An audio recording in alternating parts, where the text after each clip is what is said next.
قیامت کا دن ایسا دن ہے کہ عام آدمی تو دور کی بات، پیغمبروں سے بھی حساب لیا جائے گا، ان سے بھی پوچھا جائے گا کہ آپ نے ذمہ داری پوری کی یا نہیں کی۔ تو یہ سورہ مائدہ کے آخری رکوع چل رہے ہیں، یعنی آخر چل رہا ہے، تو اس میں قیامت کی ان ہولناکیوں پر کو بیان کر کے سورہ مائدہ کو ختم کیا جا رہا ہے، اور پیغمبروں میں سے حضرت عیسیٰ ابن مریم کا تذکرہ کیا جا رہا ہے، چونکہ سورہ مائدہ میں اہل کتاب سے بھی بہت خطاب ہے۔ تو اللہ نے اس میں دو باتیں گویا ثابت کی ہیں کہ جب پیغمبروں سے حساب لیا جائے گا تو ایک عام آدمی اپنے آپ کو کہاں سمجھتا ہے کہ وہ کس مقام پہ کھڑا ہے، اور اس کو اللہ کیسے چھوڑ دیں گے۔ دوسری بات کہ اللہ تعالیٰ پیغمبروں کو جنہوں نے پیغمبروں کو اللہ کے ساتھ شریک کیا، تو پیغمبر خود برات کا اعلان کریں گے، اور پیغمبر سے اللہ پوچھے گا قیامت کے دن کہ بتاؤ کیا آپ نے ان لوگوں کو شرک کے راستے پہ ڈالا تھا۔ اور خاص طور پر حضرت عیسیٰ علیہ السلام کا تذکرہ کیا گیا تاکہ عیسائیوں کو خاص طور پہ خطاب کیا جا سکے، کیونکہ سورہ مائدہ میں عیسائیوں سے جگہ جگہ خطاب آیا ہے کہ ایک خدا کے وجود پر ایمان لے کر آؤ، حضرت عیسیٰ کو اللہ کا بیٹا نہ کہو۔ تو یہ دونوں مضمون ان آخری دو رکوع میں اللہ نے ذکر کیے ہیں۔ تو یہ سیکنڈ لاسٹ رکوع ہے سورہ مائدہ کا، اس میں حضرت عیسیٰ علیہ السلام پر اللہ نے جو نعمتیں دی ان کو، اور ان نعمتوں کے بارے میں پھر اللہ حضرت عیسیٰ ابن مریم سے جو کچھ پوچھے گا اس کا تذکرہ ہے۔ اللہ فرماتے ہیں یوم یجمع اللہ الرسل، جس دن اللہ پیغمبروں سے کو جمع کرے گا، فیقول، اللہ ان سے پوچھے گا ماذا اجبتم، بتاؤ تمہاری امتوں نے تمہیں کیا جواب دیا تھا۔ پیغمبروں سے ان کی امتوں کے بارے میں بھی سوال ہوگا، اور خود پیغمبروں سے ان پیغمبروں کی دعوت کے بارے میں بھی سوال ہوگا۔ قالوا لا علم لنا، وہ کہیں گے اللہ ہمیں بالکل بھی علم نہیں ہے۔ تو بالکل بھی علم نہ ہونے کا مطلب کیا ہے؟ دو مفہوم بیان کیے گئے ہیں اس کے۔ ایک تو یہ کہ اللہ کی جلالت اور اللہ کی جلال اس وقت ایسا ہوگا کہ نفسی کا عالم ہوگا، کہ ہر شخص کہے گا مجھے میری فکر ہے۔ تو یہ اللہ جب پیغمبروں سے پوچھے گا تو اللہ کے جلال کی وجہ سے اس قدر پیغمبروں پر رعب ہوگا کہ وہ سب کچھ بھول جائیں گے، انہیں بھی اپنی فکر ہوگی کہ ہمارے امتیوں نے کیا جواب دیا کیا نہیں دیا، ہمیں کچھ بھی یاد نہیں ہے، ہم سے تو اللہ تو ہمارے بارے میں پوچھ، ہماری بخشش ہوگی کہ نہیں ہوگی۔ تو ایک تفسیر تو یہ کی گئی ہے۔ اور جب تھوڑی انسیت پیدا ہو جائے گی پھر پیغمبر اپنی قوم کے خلاف گواہی دیں گے، قوم کے حق میں بھی اور قوم کے خلاف میں بھی، جیسے کہ دوسرے مقام پر آتا ہے پیغمبر بتائیں گے اللہ ہم نے ان کو پیغام پہنچایا تھا، اور انہوں نے، جیسے کہ اگلے رکوع میں آ رہا ہے کہ عیسیٰ علیہ السلام کہیں گے کہ جب تک میں ان کے درمیان موجود تھا اللہ میں ان پر گواہ تھا، میں ان کے اعمال کو دیکھ رہا تھا، جب تو نے مجھے اٹھا لیا پھر انہوں نے میری تعلیمات کو فالو کیا یا نہیں کیا یہ تو بہتر جانتا ہے۔ تو یہ ابتدائی مرحلے میں چونکہ اللہ کا جلال ہوگا، اس کی وجہ سے اللہ کی ایک ہیبت ہوگی، جواب نہیں دے سکیں گے۔ اور دوسرا مفہوم اس آیت کا یہ بیان کیا گیا ہے کہ اے اللہ ہم نے جو پیغمبروں نے ہم نے جو امتیوں کو دعوت دی تو آگے سے ان کا کیا رسپانس تھا اس کی پوری حقیقت تو ہی جانتا ہے۔ ہم تو ان کے ظاہری دعوے کو جانتے ہیں، کچھ لوگ ایمان لے آئے تھے، کچھ لوگوں نے انکار کیا تھا، لیکن دل سے کس نے کیا جواب دیا اس کی پوری حقیقت تو ہی جانتا ہے۔ لہذا کون ان میں جنت میں جائے گا کون جہنم میں جائے گا اس کی پوری حقیقت تو ہی جانتا ہے۔ تو لا علم لنا کا مطلب یہ کہ ان کے جواب میں کس قدر اخلاص تھا یہ ہم نہیں جانتے۔ تو لا علم لنا حقیقی ان کا رسپانس کیا تھا اس کے بارے میں ہمیں کچھ بھی علم نہیں ہے۔ انک انت علام الغیوب، بے شک تو غیب کی باتوں کو خوب جانتا ہے۔ اذ قال اللہ یا عیسیٰ ابن مریم، پھر اللہ عیسیٰ علیہ السلام سے پوچھیں گے اے عیسیٰ ابن مریم اذکر نعمتی علیک، میری نعمت کو یاد کر جو میں نے تجھ پر کی۔ تو اللہ اپنی نعمتیں گنوائیں گے جو حضرت عیسیٰ پر بھی کی اور حضرت عیسیٰ کی والدہ پر بھی کی، کیونکہ ماں پر اگر نعمتیں ہوتی ہیں تو یہ بیٹے پر بھی نعمتیں سمجھی جاتی ہیں۔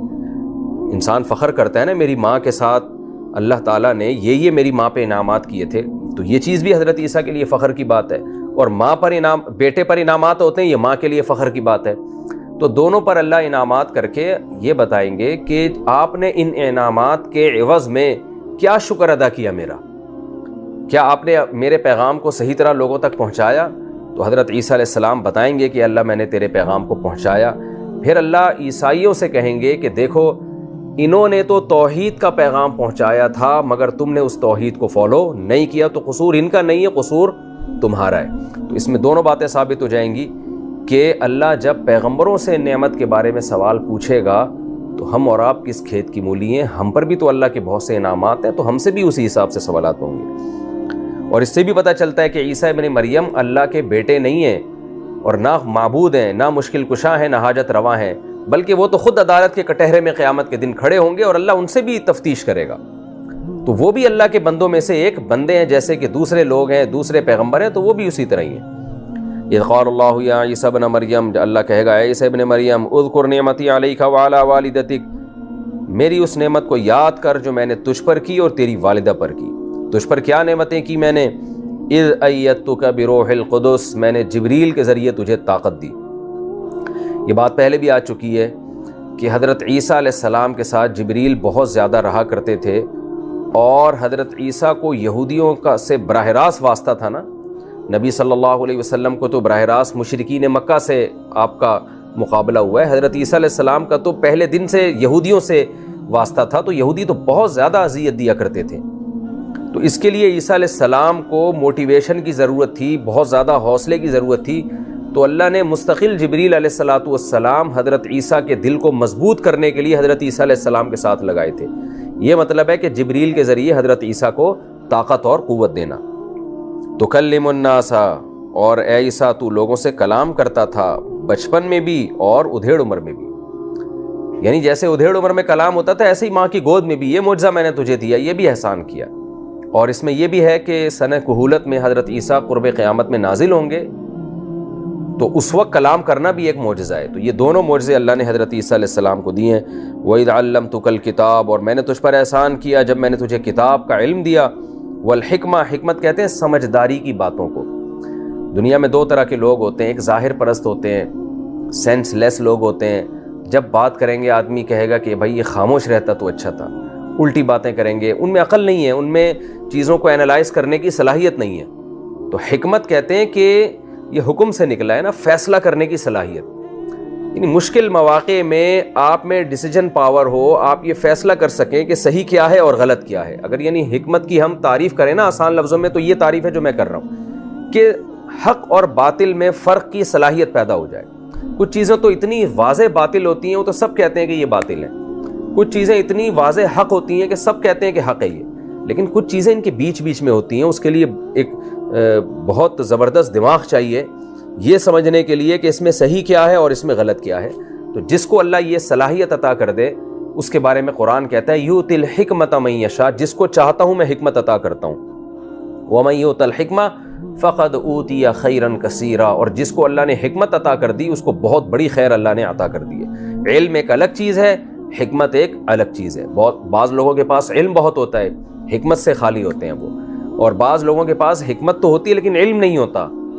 تو صرف حکمت کی بیس پہ بھی انسان فیصلہ نہیں کرتا اگر علم نہ ہو، یعنی وہ عقل جو وحی کے نور کے بغیر وہ عقل انسان کو گمراہ کر دیتی ہے۔ تو علم اور حکمت یہ دونوں چیزیں جب ملتی ہیں تو پھر ایسے لوگ اس قابل ہوتے ہیں کہ وہ لیڈر بنے، قوم کے مقتدی بنے اور لوگ ان کو فالو کریں۔ تو اللہ فرماتے ہیں ہم نے عیسیٰ کو کتاب کا علم بھی دیا اور حکمت کا علم بھی دیا، والتوراۃ والانجیل، اور ہم نے آپ کو تورات اور انجیل کا علم بھی دیا۔ یہ بہت بڑی نعمت ہے کہ پچھلی آسمانی کتابوں کا بھی اللہ نے علم دیا۔ وَإِذْ تَخْلُقُ مِنَ الطِّينِ كَهَيْئَةِ الطَّيْرِ، اور اے عیسیٰ اس وقت کو بھی یاد کر جب تو مٹی سے پرندے کی شکل کا پرندہ بناتا تھا، بِإِذْنِی، میرے حکم سے۔ یہ میرے حکم سے اس لیے اللہ نے بیان کیا کہ جاندار کی تصویر بنانا یہ ہر امت میں حرام رہا ہے۔ پچھلی آسمانی کتابوں سے بھی یہ بات ثابت ہے، اور حضرت مفتی تقی عثمانی صاحب کی ایک ریسرچ بھی میں نے اس پہ پڑھی تھی کہ تصویر جو ہے نا، جاندار کی تصویر بنانا، یہ عمل ہر امت میں حرام رہا ہے۔ یہ صرف اس امت کی خاصیت نہیں ہے کہ نبی صلی اللہ علیہ وسلم نے اس امت کے لیے اس کو حرام قرار دیا، ہمیشہ سے حرام۔ تو اس لیے اللہ نے فرمایا، کسی کو اشکال ہو سکتا ہے نا کہ مٹی کا پتلا یا پرندہ بنانا تو حرام ہے، تو اس لیے اللہ نے بتایا بِإِذْنِی، میری اجازت سے عیسیٰ علیہ السلام یہ کام کر رہے تھے۔ عیسیٰ علیہ السلام کو اللہ نے اجازت دی تھی کہ آپ مٹی کا پرندہ بنائیں اور پھر آپ اس میں پھونک ماریں، کیونکہ اس کو حقیقی پرندہ بنانا تھا، اس حکمت سے اللہ نے اجازت دی عیسیٰ علیہ السلام کو۔ وَإِذْ تَخْلُقُ مِنَ الطِّينِ كَهَيْئَةِ الطَّيْرِ بِإِذْنِی، اور اس وقت کو یاد کریں جب آپ مٹی سے ایک پرندے کی شکل کا ایک پرندہ بناتے تھے میرے حکم سے، فَتَنْفُخُ فِيهَا، پھر آپ اس میں پھونک مارتے تھے، فَتَكُونُ طَيْرًا، وہ پرندہ بن جاتا تھا، بِإِذْنِی، میرے حکم سے۔ اس میں بھی عیسائیوں پہ رد کیا جا رہا ہے کہ یہ کام عیسیٰ ابن مریم نہیں کرتے تھے، حضرت عیسیٰ کا کام تھا پھونک مارنا، وہ جاندار پرندہ بن کے اڑنا وہ میرے حکم سے ہوتا تھا. وَتُبْرِئُ الْأَكْمَحَ، لیکن اگرچہ اللہ کے حکم سے ہوتا تھا لیکن ہو تو حضرت عیسیٰ کے ہاتھ پہ رہا ہے نا، تو اس لیے یہ عیسیٰ علیہ السلام کے لیے بہت بڑی نعمت تھی کہ ان کے ہاتھ پہ اللہ ایسے ایسے معجزے ظاہر کر رہا ہے. اسی نعمت کو بیان کیا جا رہا ہے. وَتُبْرِئُ الْأَكْمَحَ، اور آپ پیدائشی نابینا کو شفا دے دیتے تھے. وَالْأَبْرَصَ، برس کے بیمار کو شفا دے دیتے تھے. بِإِذْنِی، میرے حکم سے، میں کرتا تھا یہ کام. وَإِذْ تُخْرِجُ الْمَوْتَى بِإِذْنِی، مردوں کو اکھاڑ دیتے تھے میرے حکم سے. حضرت عیسیٰ مردے کو کہتے تھے قم بِإِذْنِ اللَّہ، کھڑا ہو جا اللہ کے حکم سے، وہ زندہ ہو کے کھڑا ہو جایا کرتا تھا. وَإِذْ كَفَفْتُ بَنِي إِسْرَائِيلَ عَنْكَ، ایک معجزہ آپ کا یہ بھی تھا کہ یہودی اتنے طاقتور، اتنے شرارتی، کتنے پیغمبروں کو قتل کر چکے تھے، لیکن میں نے بنی اسرائیل، یعنی بنی اسرائیل میں وہ جو یہودی تھے وہ مراد ہیں جو کافر تھے، جو حضرت عیسیٰ پہ ایمان نہیں لائے تھے، ظاہر ہے انہوں نے نقصان پہنچانے کی کوشش کی، تو میں نے ان کو آپ سے روک لیا.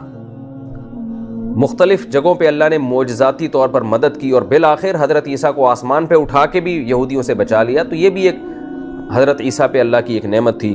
وَإِذْ كَفَفْتُ بَنِي إِسْرَائِيلَ عَنْكَ، اور جب میں نے بنی اسرائیل کو آپ سے روک لیا. اذ جئتہم بالبینات، جب آپ ان کے پاس واضح دلائل لے کر آئے تھے، اس کے باوجود وہ شرارتی آپ کے خلاف شرارت کر رہے تھے. وقال الذین کفروا منہم، اور ان کافروں نے پھر ان دلائل کو دیکھ کے کیا کہا تھا، ان ھذا الا سحر مبین، یہ تو کھلا ہوا جادو ہے. تو ایسے نالائق تھے کہ اتنی واضح دلائل دیکھ کے اس کو کہتے تھے کہ یہ کھلا ہوا جادو ہے. دیکھیں جادوگر بھی شعبدے دکھاتا ہے لیکن وہ نظر کا دھوکہ ہوتے ہیں، ان میں حقیقت چینج نہیں ہوتی. دوسری بات یہ کہ جادوگر کبھی بھی نیک راستے کی طرف لوگوں کو نہیں بلاتا. جادوگر تو گندے عملیات کرتے ہیں، گندگیوں میں بیٹھتے ہیں، جبکہ پیغمبروں کی تعلیمات انتہائی پاکیزہ ہوتی ہیں. وہ جادوگروں کی تعلیمات کے بالکل اگینسٹ، پیغمبروں کی شخصیت جادوگروں کی شخصیت کے بالکل اگینسٹ. جادوگر لالچی ہوتے ہیں، پیغمبر لالچی نہیں ہوتے، جواد اور کریم ہوتے ہیں. تو یہ تمام باتیں ایسی تھیں جو واضح طور پر یہودیوں کو بتا رہی تھیں کہ حضرت عیسیٰ جو کچھ کر رہے ہیں یہ جادو نہیں ہے، کیونکہ جادوگروں کو تو تم جانتے ہو کیا ان کا حلیہ ہوتا ہے اور کیا ان کی حرکتیں ہوتی ہیں. وَإِذْ أَوْحَيْتُ إِلَى الْحَوَارِيِّينَ، اور جب میں نے حواریین کو وحی کی، یعنی ایک انعام تو یہ کہ دشمنوں کے شر سے بچایا، اور ایک انعام یہ کہ بہت سے لوگوں کو اللہ نے آپ پر ایمان لانے کی توفیق بھی دی. جب میں نے حواریین کو وحی کی، یہاں وحی سے مراد الہام ہے. ایک وحی تو وہ ہوتی ہے جو جبریل کے ذریعے پیغمبروں کو ہوتی ہے، وہ تو پیغمبر ہی کو ہوتی ہے. ایک ہوتی ہے الہام کے معنی میں کہ اللہ کی طرف سے الہام ہوتا ہے. تو اللہ نے الہام کیا حواریوں کو کہ کیا آمنو بی و بی رسولی، کہ تم میرے اوپر اور میرے رسولوں پر ایمان لے آؤ. یعنی اللہ نے ان کو ایمان لانے کی توفیق دی. تو یہ توفیق بھی اللہ کا انعام حضرت عیسیٰ پر تھا، کیونکہ لوگ ایمان لائیں گے تو حضرت عیسیٰ کو بھی اس سے فائدہ ہوا. قالوا آمنا، وہ کہنے لگے ہم ایمان لے آئے. واشہد باننا مسلمون، اور اللہ تو گواہ رہے کہ ہم تیرے فرمانبردار ہیں، ہم ایمان لانے والوں میں سے. اذ قال الحواریون، ایک اور اللہ نے انعام کیا حضرت عیسیٰ پر کہ جو آپ کے ایمان لانے والے لوگ تھے انہوں نے ایک عجیب بیہودہ سا مطالبہ کیا اور اللہ نے اس مطالبے کو بھی پورا کرنے کا وعدہ کیا. وہ مطالبہ کیا تھا؟ حواریین نے کہا یا عیسیٰ ابن مریم، اے عیسیٰ ابن مریم، هل يستطيع ربك ان ينزل علينا مائدة من السماء، کیا تیرا رب اس کی طاقت رکھتا ہے کہ آسمان سے ہمارے اوپر ایک دسترخوان نازل کر دے، یعنی کھانے کا دسترخوان. یہاں ایک اشکال ہوتا ہے کہ یہ تو کفریہ جملہ ہے اللہ کے بارے میں یہ کہنا کہ کیا اللہ کو اس کی طاقت ہے. ظاہر ہے اللہ کو تو ہر چیز کی طاقت ہے. تو یہ عجیب اسٹائل میں عجیب انداز سے کہہ رہے ہیں کہ اللہ اس کی طاقت رکھتا ہے، آپ کا رب اس کی طاقت رکھتا ہے کہ آسمان سے دسترخوان اتار دے. تو اصل میں یہ عربی محاورے نہ سمجھنے کی وجہ سے ایسا خیال پیدا ہو رہا ہے. یہاں استطاعت سے یہ مراد نہیں ہے جس کو اردو میں استطاعت کہتے ہیں کہ کیا آپ کے رب میں اتنی طاقت ہے، یہ مفہوم نہیں ہے اس کا. اس کا اصل مفہوم یہ ہے کہ کوئی ایسی چیز تو نہیں ہے جو اس مطالبے کو پورا کرنے میں رکاوٹ بنے، یعنی اللہ کی حکمت کے خلاف تو نہیں ہے یہ کام. بعض کام اللہ تعالیٰ نہیں کرتے اس لیے کہ وہ حکمت کے خلاف ہوتے ہیں. اس کی مثال ایسی ہے نا، جیسے ہم کسی آفس میں جاتے ہیں تو ہم جو بھی وہاں روم میں بیٹھا ہوا آدمی، ہم اس سے کہتے ہیں مے آئی کمنگ، یا کین آئی کم، کوڈ آئی کم، کیا میں آ سکتا ہوں. تو کیا مطلب، کیا مجھ میں آنے کی طاقت ہے؟ تو ظاہر ہے طاقت تو ہے آنے کی. مطلب یہ کہ میں آ تو سکتا ہوں لیکن کیا کوئی ایسی چیز تو نہیں جو میرے آنے سے رکاوٹ بن رہی ہو؟ آپ کی پرائیویسی میں کہیں میں دخل اندازی تو نہیں دے رہا، یا آپ نے کسی اور کو ٹائم تو نہیں دیا ہوا، یا آپ کا ایسا تو نہیں ہے کہ موڈ ہی نہیں ہے کسی سے بات کرنے کا؟ تو ایسے موقع پہ الفاظ تو یہ استعمال کیے جاتے ہیں کہ کیا میں آ سکتا ہوں، کیا مجھ میں آنے کی طاقت ہے، لیکن اس کا یہ مفہوم نہیں ہوتا کہ طاقت ہے یا نہیں ہے۔ مطلب یہ ہوتا ہے کہ کیا یہ وقت آپ سے ملاقات کے لیے سوٹیبل ہے یا نہیں ہے۔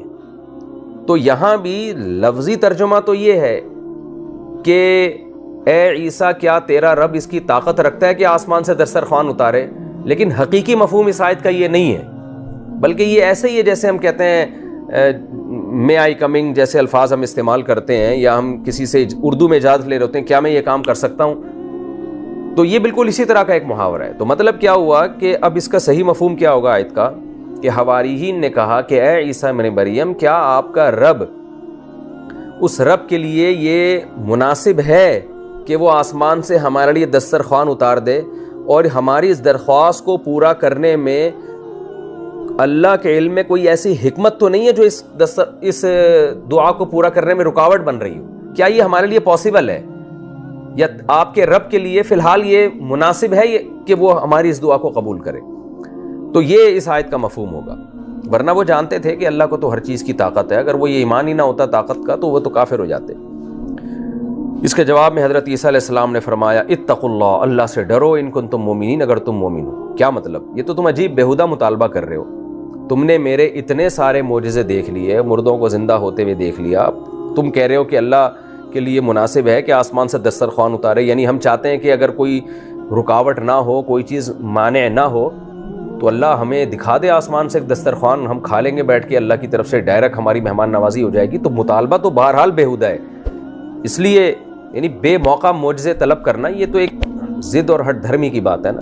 اس لیے حضرت عیسیٰ علیہ السلام کو ڈر ہوا کہ یہ کیسی باتیں کر رہے ہیں، اس لیے حضرت عیسیٰ علیہ السلام نے فرمایا اتقوا اللہ، اللہ سے ڈرو، ان کنتم مومنین، اگر تم مومن ہو، جیسے کہ تمہارا دعویٰ ہے کہ تم مومن ہو۔ تو جواب میں کہنے لگے بھائی یہ بیہودہ مطالبہ نہیں ہے، بلکہ اس کی بہت ساری حکمتیں ہیں، وہ حکمتیں ہم آپ کے سامنے بیان کرتے ہیں۔ وہ حکمتیں کیا ہیں؟ قالوا نريد ان ناكل منها، ہم یہ چاہتے ہیں ہم اس دسترخوان سے کھائیں۔ تو ڈائریکٹ اللہ کی طرف سے دیکھیں مطالبہ تو بیہودہ ہی تھا، لیکن اب کہتے ہیں نا ایک غلط بات، جب انسان ایک غلط بات کرتا ہے نا تو اس غلط کو صحیح قرار دینے کے لیے 10 مزید غلط باتیں کرنی پڑتی ہیں۔ تو وہ یہی کہنے لگے کہ ہم نريد ان ناكل منها، ہم چاہتے ہیں ہم اس سے کھائیں گے، وتطمئن قلوبنا، ہمارے دلوں میں اور اطمینان پیدا ہو جائے گا کہ آپ سچے نبی ہیں، ونعلم ان قد صدقتنا، ہمیں یقین ہو جائے گا کہ آپ نے ہم سے سچ کہا تھا، نبوت کے دعوے میں آپ سچے تھے، ونکون علیہا من الشاہدین، اور سب سے مزے کی بات یہ ہے کہ ہم اس پر گواہ بن جائیں گے، آئندہ آنے والی نسلوں کو بتایا کریں گے کہ ہم نے آسمان سے دسترخوان اترتے ہوئے دیکھا تھا، تو ہماری نسلوں کو بھی آپ کی نبوت پر اور اللہ کی وحدانیت پہ یقین آ جائے گا۔ حضرت عیسیٰ علیہ السلام نے جب دیکھا کہ بھئی یہ لوگ تو مطالبے سے پیچھے ہی نہیں ہٹ رہے ہیں، تو مجبور ہو گئے، اللہ سے دعا مانگنے لگے۔ قال عیسیٰ ابن مریم، عیسیٰ ابن مریم نے کہا اللہم، اے اللہ، ربنا، اے ہمارے رب، انزل علینا مائدۃ من السماء، تو آسمان سے ہمارے اوپر دسترخوان اتار دے، تکون لنا عیدا، جو ہمارے لیے خوشی کا ذریعہ بن جائے، لاولینا و آخرینا، ہمارے پہلوں کے لیے بھی یعنی جو ابھی موجود ہیں، وہ آخرینا اور بعد میں آنے والے لوگوں کے لیے بھی، ان کو پتہ چلے گا جی ایک واقعہ ہوا تھا، وہ آیۃ منکا، اور یہ آپ کی طرف سے ایک نشانی بھی بن جائے، ورزقنا، اور ہمیں رزق دے دیں آپ اس ذریعے سے، وَأَنْتَ خَيْرُ الرَّازِقِينَ، آپ بہترین روزی دینے والے ہیں۔ قال اللہ، اللہ فرماتے ہیں انی منزلها علیکم، ٹھیک ہے میں اس کو تم پر نازل کر رہا ہوں، لیکن ایک بات یاد رکھو، دیکھیں اللہ کا قانون ہے کہ جب بھی کوئی بڑا معجزہ کسی کے مطالبے پر دیا گیا ہے نا تو پھر آزمایا بھی اتنا سخت گیا ہے۔ جیسے صالح علیہ السلام کی قوم نے کہا تھا پہاڑ سے اونٹنی نکال دیں، تو صالح علیہ السلام نے کیا کہا کہ ٹھیک ہے اللہ کے حکم سے میں یہ اونٹنی نکال دیتا ہوں، لیکن پھر تمہاری آزمائش بہت سخت ہو جائے گی، کیونکہ ابھی تو غیب پر ایمان ہے، میرے جو دلائل ہیں ان پہ غور کرو، جو معجزے دکھائے گئے ہیں ان پہ غور کرو، یہ معجزے تمہارے مطالبے پہ نہیں لایا میں، یہ اللہ نے دیے، تو ان پہ غور کر کے ایمان لے آؤ، نہیں لاتے تو ابھی بھی تمہیں تھوڑی مہلت مل رہی ہے، سوچنے کا، غور کرنے کا موقع مل رہا ہے، لیکن ایسا بیہودہ مطالبہ نا کہ یہ جو پہاڑ ہے اس سے اونٹنی نکالیں، یہ تو بے تکی سی بات ہے نا، منہ میں جو آیا بول دیا، تو اللہ نکال دے گا نا، پھر اللہ تمہیں مہلت نہیں دے گا، پھر اس اونٹنی کے بھی کچھ آداب ہوں گے، کیونکہ تم نے اپنی آنکھوں سے پہاڑ سے ایک چیز نکلتے ہوئے دیکھی ہے. تو اب یہ اونٹنی اگر جس دن پانی پیے گی، جس دن کھائے گی، کسی اور جانور کو اس کے پانی کی باری میں آنے کی اجازت نہیں ہے. یعنی ظاہر ہے ان جانوروں کے لیے پہلے سے تم اسٹور کر کے رکھ لو، الگ بات ہے، لیکن جس دن یہ دریا پہ گھاٹ پہ پانی پینے آئے گی اس دن کسی اور جانور کو آنے کی اجازت نہیں ہوگی. آزمائش ہے تمہارے لیے، اور اگر کسی نے اس کے خلاف سازش کی تو پھر اللہ عذاب دے گا. اور وہی ہوا کہ ان لوگوں نے اونٹنی کی ٹانگیں کاٹ ڈالیں کہ یہ تو سارا پانی پی جاتی ہے، اور عذاب آیا، پوری قوم کو اللہ نے تباہ و برباد کر دیا. تو یہاں بھی ایسا ہی ہے، اور اس کے اور بھی مثالیں بہت ملتی ہیں. قرآن کہتا ہے کہ وما نرسل بالآیات الا ان کذب بها الاولین، کہ ہم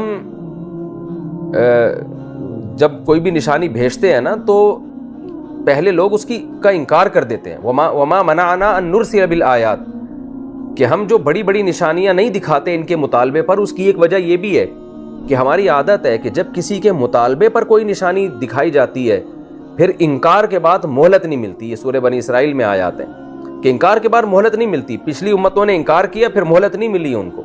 تو تمہارے بیہودہ مطالبوں کو ہم نہیں پورا کریں گے، اگر کیا تو پھر اس میں پھر تمہاری آزمائش بہت بڑی ہے. تو یہاں بھی ایسے ہی ہے.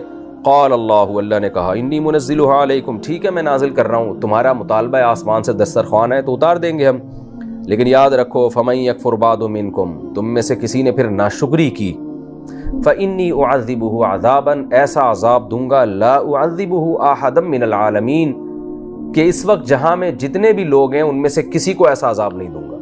مفسرین نے لکھا ہے اس عذاب سے مراد قیامت تک آنے والے انسانوں کا عذاب نہیں ہے، بلکہ عالمین سے مراد اس وقت جو بھی دنیا میں لوگ تھے، تو کسی کو ایسا اس نوعیت کا عذاب نہیں ہوگا جس نوعیت کا تمہیں عذاب دوں گا. اس عذاب سے کیا مراد ہے اور آسمان سے کیا دسترخوان نازل ہوا تھا یا نہیں ہوا تھا؟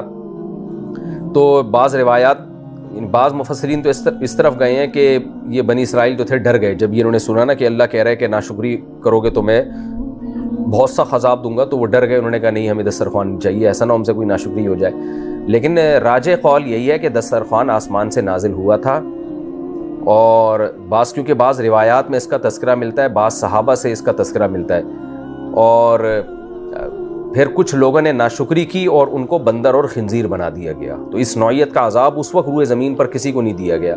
وہ ناشکری کیا تھی کہ جب اللہ نے آسمان سے دسترخوان اتارا، وہ گوشت اور روٹی تھی، بہت لذیذ اور بہت ہی مقوی اور طاقتور غذا تھی، لذت والی غذا تھی. تو اللہ نے حکم یہ دیا تھا کہ اس میں اسٹور نہیں کرنا ہے، اس کو محفوظ نہیں کرنا ہے، اللہ پہ توکل کرنا ہے، جتنا ہے کھا لو، اس کو محفوظ نہیں رکھنا ہے اگلے دن کے لیے. تو ان لوگوں نے ایسا ہی کیا، بعض لوگوں نے، سب نے تو نہیں، بعض لوگوں نے ایسا ہی کیا کہ وہ ڈر گئے کہ اتنا مزیدار چیز ہے اور ایسا نہ ہو کہ جو ہے بس جو جیسے انسان کی طبیعت میں لالچ ہوتی ہے، تو اللہ کے اس حکم کو بعض لوگوں نے پورا نہیں کیا، تو ان کو اللہ نے بندر خنزیر بنا دیا. اللہ ہم سب کو اپنی نافرمانی سے اور اس طرح کی عذابات سے محفوظ رکھے. تو یہ تو رکوع ہمارا کمپلیٹ ہو گیا. اب اس میں جو بھی علمی نکات ہیں میں بیان کرتا ہوں، یعنی رکوع نمبر 15 اور 5. کہ پہلی بات تو یہ کہ یوم یجمع اللہ الرسل، پیغمبروں سے جب حساب و کتاب ہوگا تو بھئی ہمیں اپنے لیے تیاری کرنی چاہیے، اللہ پیغمبروں سے بھی پوچھے گا. حدیث میں آتا ہے رسول اللہ صلی اللہ علیہ وسلم نے فرمایا کہ جس کا حساب لے لیا گیا نا وہ برباد ہو گیا، وہ مارا گیا. حضرت عائشہ رضی اللہ تعالی عنہ نے پوچھا یا رسول اللہ، قرآن تو کہہ رہے فسوف یحاسب حسابا یسیرا، کہ اللہ بہت آسان حساب لیں گے نیک لوگوں سے، جبکہ آپ فرما رہے ہیں جس کا بھی حساب لیا گیا وہ برباد ہو گیا. تو نبی صلی اللہ علیہ وسلم نے فرمایا یہ جو اللہ نے کہا ہے نا آسان حساب، یہ حقیقت میں حساب ہے ہی نہیں. یہ تو بس اللہ اپنی نعمتیں پیش کرے گا اور بتائے گا تم نے اس کا یہ تم نے گناہ کیا، یہ تم نے نیکیاں کی، اور اس کے بعد بخش دے گا. اس کو حساب سے تعبیر کیا گیا، ورنہ حقیقی حساب اگر کسی کا لے لیا گیا نا کہ ایک ایک چیز کا حساب دو، تو ظاہر ہے کون پورا اتر سکتا ہے، تو اس میں پھر کوئی بھی پورا نہیں اترے گا. یہاں تک کہ نبی صلی اللہ علیہ وسلم نے فرمایا کہ میں بھی اللہ کی رحمت کی وجہ سے جنت میں جاؤں گا. یعنی ظاہر ہے اللہ کے احسانات کا پورا بدلہ تو کوئی دے ہی نہیں سکتا نا. تو نبی نے فرمایا مجھے بھی اللہ اپنی رحمت کی وجہ سے بخشے گا. ہاں، رحمت کا سبب اعمال ہوں گے، جو نیک اعمال کریں گے، کرنے کی کوشش کریں گے، برائیوں سے بچیں گے، بچنے کی کوشش کریں گے، ہو گئی تو توبہ کر کے اللہ کو منائیں گے. جو اس طرح گرتا پڑتا چلتا رہے گا تو اللہ پھر اس کو اپنی رحمت سے بخش دے گا. بالکل اس کی مثال ایسے ہے جیسے آپ کو پتہ ہے ایک طالب علم بڑی محنت کرتا ہے، امتحان کی پوری کوشش کرتا ہے، اتفاق سے وہ نہیں امتحان پاس کر سکا تو ایگزامینر کیا کر رہا ہوتا ہے کہ وہ اپنی طرف سے گریبی کے نمبر ڈال رہا ہوتا ہے کہ بھئی یہ طالب علم محنتی بھی ہے اور بس نہیں آیا بیچارے کو پرچہ، لیکن یہ مخلص تھا، کوشش کر رہا تھا، تو پاس کرنے کے لیے ہم نے دیکھا ہے وہ کیا کرتے ہیں، ٹیچرز جو ہے وہ 10 نمبر اپنی طرف سے ڈال دیے، 15 اپنی طرف سے ڈال دیے. تو قیامت میں اللہ کا یہی معاملہ ہوگا سب کے ساتھ. تو ہمیں حکم یہ ہے کہ ہم 100% شریعت کو فالو کریں، غلطی ہو جائے توبہ استغفار کریں، اس طرح ہم چلتے رہیں. تو قیامت کے دن اللہ جب ہم سے حساب لے گا نا تو اس میں اللہ یہ دیکھے گا کہ کون ایسا ہے جس سے پورا حساب لیا جائے اور کون ایسا ہے کہ اس سے چشم پوشی سے کام لیا جائے، بس اس کو بتا دیا جائے یہ گڑبڑیں تھی، نمبر پورے بنتے نہیں ہیں، چلو میں نے بخش دیا تمہیں. تو اس لیے ہم کوشش کریں گے پوری شریعت پہ چلنے کی، کوتاہیاں ہو جائے تو اللہ سے معافی مانگے، لیکن قیامت کے دن اللہ اگر 100% حساب ہم میں سے کسی سے لے لے تو نبی نے فرمایا کہ پھر کوئی بھی اس معیار پہ پورا نہیں اترے گا. یہاں تک کہ نبی نے حضرت عائشہ سے فرمایا الا ان یتغمدنی اللہ برحمتہ، کہ میری بھی بخشش اسی صورت میں ہوگی کہ اللہ کی رحمت مجھے ڈھانپ لے. تو اس لیے اللہ سے حساب و کتاب سے پناہ مانگنی چاہیے، بس اللہ سے دعا مانگنی چاہیے کہ اللہ ہمارے گناہوں کو معاف کر، ہمیں 100% شریعت پہ چلنے کی توفیق دے اور آخرت میں ہماری بخشش کر دے. دوسری بات اس رکوع میں ہمیں کیا پتہ چلی ہے کہ اللہ تعالیٰ نے حضرت عیسیٰ پر کتنے انعامات کیے. ان انعامات کا حضرت عیسیٰ سے سوال ہوگا تو ہم سے بھی سوال ہوگا. پھر ان انعامات میں اللہ تعالیٰ نے علم کو بھی ایک نعمت کے طور پہ بیان کیا کہ میں نے آپ کو کتاب کا علم دیا. تو سوچئے قرآن کا علم یا آسمانی کتابوں کا علم بہت بڑی نعمت ہے. تو جس کو بھی اللہ نے قرآن کا علم دیا ہے وہ اس کو ہلکی نعمت نہ سمجھے. تو آپ لوگ بھی درس قرآن ماشاءاللہ سیکھ رہے ہیں، اس کو سیکھیں بھی، آگے سکھائے بھی. اللہ تعالیٰ کی نظر میں دولت، پراپرٹی یہ بڑی نعمت نہیں ہے. اللہ کی نظر میں جو کتاب اس نے آسمان سے نازل کی ہے نا، اس کے بارے میں نالج ہونا کہ اس میں کیا لکھا ہوا ہے، کیا احکام ہے، یہ نالج بہت بڑی نعمت ہے. تو اس نعمت کی ہمیں قدر کرنی چاہیے. میں سمجھتا ہوں یہ نالج ہمیں اگر لاکھوں کروڑوں روپے دے کے، فیس دے کے اگر مل رہی ہوتی نا تو بھی یہ سودا سستا تھا. لیکن وہی بات ہے کہ ہم مفت کی چیز کی قدر نہیں کرتے. تو فری میں ہمیں اللہ نے ایک نعمت دی ہے اور آپ سب حضرات کو بھی سیکھنے کا موقع دیا، مجھے سکھانے کا موقع دیا اور مجھے اس بہانے ظاہر ہے سیکھنے کا بھی موقع مل رہا ہے. تو یہ ان نعمتوں کی ہمیں قدر کرنی چاہیے. یہ وہ نعمتیں جو اللہ پیغمبروں کو دیا کرتے تھے، اور پھر نعمتیں قیامت میں اللہ پیغمبروں کو بتائیں گے بھی کہ ہم نے آپ کو آسمانی کتابوں کا علم دیا تھا. تو آپ لوگ سیکھیں بھی اور آگے سکھائیں بھی. میں بار بار اپنے لیکچرز میں یہ بات جو سننے والے ہیں ان سے کہتا ہوں کہ آپ اس نیت سے ان لیکچرز کو سنیں کہ ہم نے آگے پڑھانا ہے. جو چیز انسان پڑھانے کی نیت سے پڑھتا ہے وہ زیادہ اچھی طرح سے پڑھتا ہے. وہ آگے اللہ تعالیٰ کا ارشاد ہے اوحیت الی الحواریین ان آمنوا برسولی. دشمنوں کے شر سے بچنا یہ بھی اللہ کی نعمت ہے، اور لوگوں کا آپ کو اپریشیٹ کرنا اور آپ کی باتوں پہ یقین کرنا جس سے آپ کے جو فالوورز ہیں ان میں اضافہ ہو جائے، یہ بھی اللہ کی نعمت ہے. کوئی بھی مذہبی رہنما ہو، مقتدا ہو، جس کی طرف لوگ آ رہے ہوں تو یہ اللہ کی نعمت ہے. جیسے اللہ نے حضرت عیسیٰ علیہ السلام کو بتایا کہ میں نے حواریین کو یہ توفیق دی کہ وہ آپ پر ایمان لے کر آئیں، جس سے آپ کی افرادی قوت میں اضافہ ہوا، آپ کو حوصلہ ملا. اور ہمیں یہ بھی پتہ چلا کہ بیہودہ مطالبے نہیں کرنے چاہیے. بنی اسرائیل نے کہا آسمان سے دسترخوان آئے، تو ہم بھی بعض دفعہ ایسی چیزیں چاہ رہے ہوتے ہیں جو بالکل ایک اچھمبی کی باتیں ہوتی ہیں. ایک صاحب آئے کہنے لگے مفتی صاحب دعا کریں میری آمدن 1 کروڑ روپے ہو جائے. ایک عالم کے پاس ہے، میرے پاس براہ راست تو نہیں آیا، اور کہنے لگے کہ آپ دعا کریں میری آمدن 1 کروڑ روپے ہو جائے. یہ کیا فضول قسم کے مطالبے ہیں؟ آپ اللہ سے یوں دعا مانگا کریں کہ اے اللہ میرے رزق میں برکت دے دے. آپ کی نے دعا مانگی 1 کروڑ ہو جائے اور ایگزیکٹ 1 کروڑ ہو گئی تو یہ تو ایک معجزہ یعنی کرامت ہو جائے گی نا کہ جو مانگا تھا ایگزیکٹ وہی مل گیا. اس پہ عین ممکن ہے آپ سے شکر نہ ادا ہو سکے. تو اپنے آپ کو ایسی آزمائشوں میں نہیں ڈالنا چاہیے. بس اللہ سے عافیت کی زندگی مانگے انسان، اللہ صحت والی عافیت والی زندگی عطا فرما. اس طرح سے دعا مانگنی چاہیے.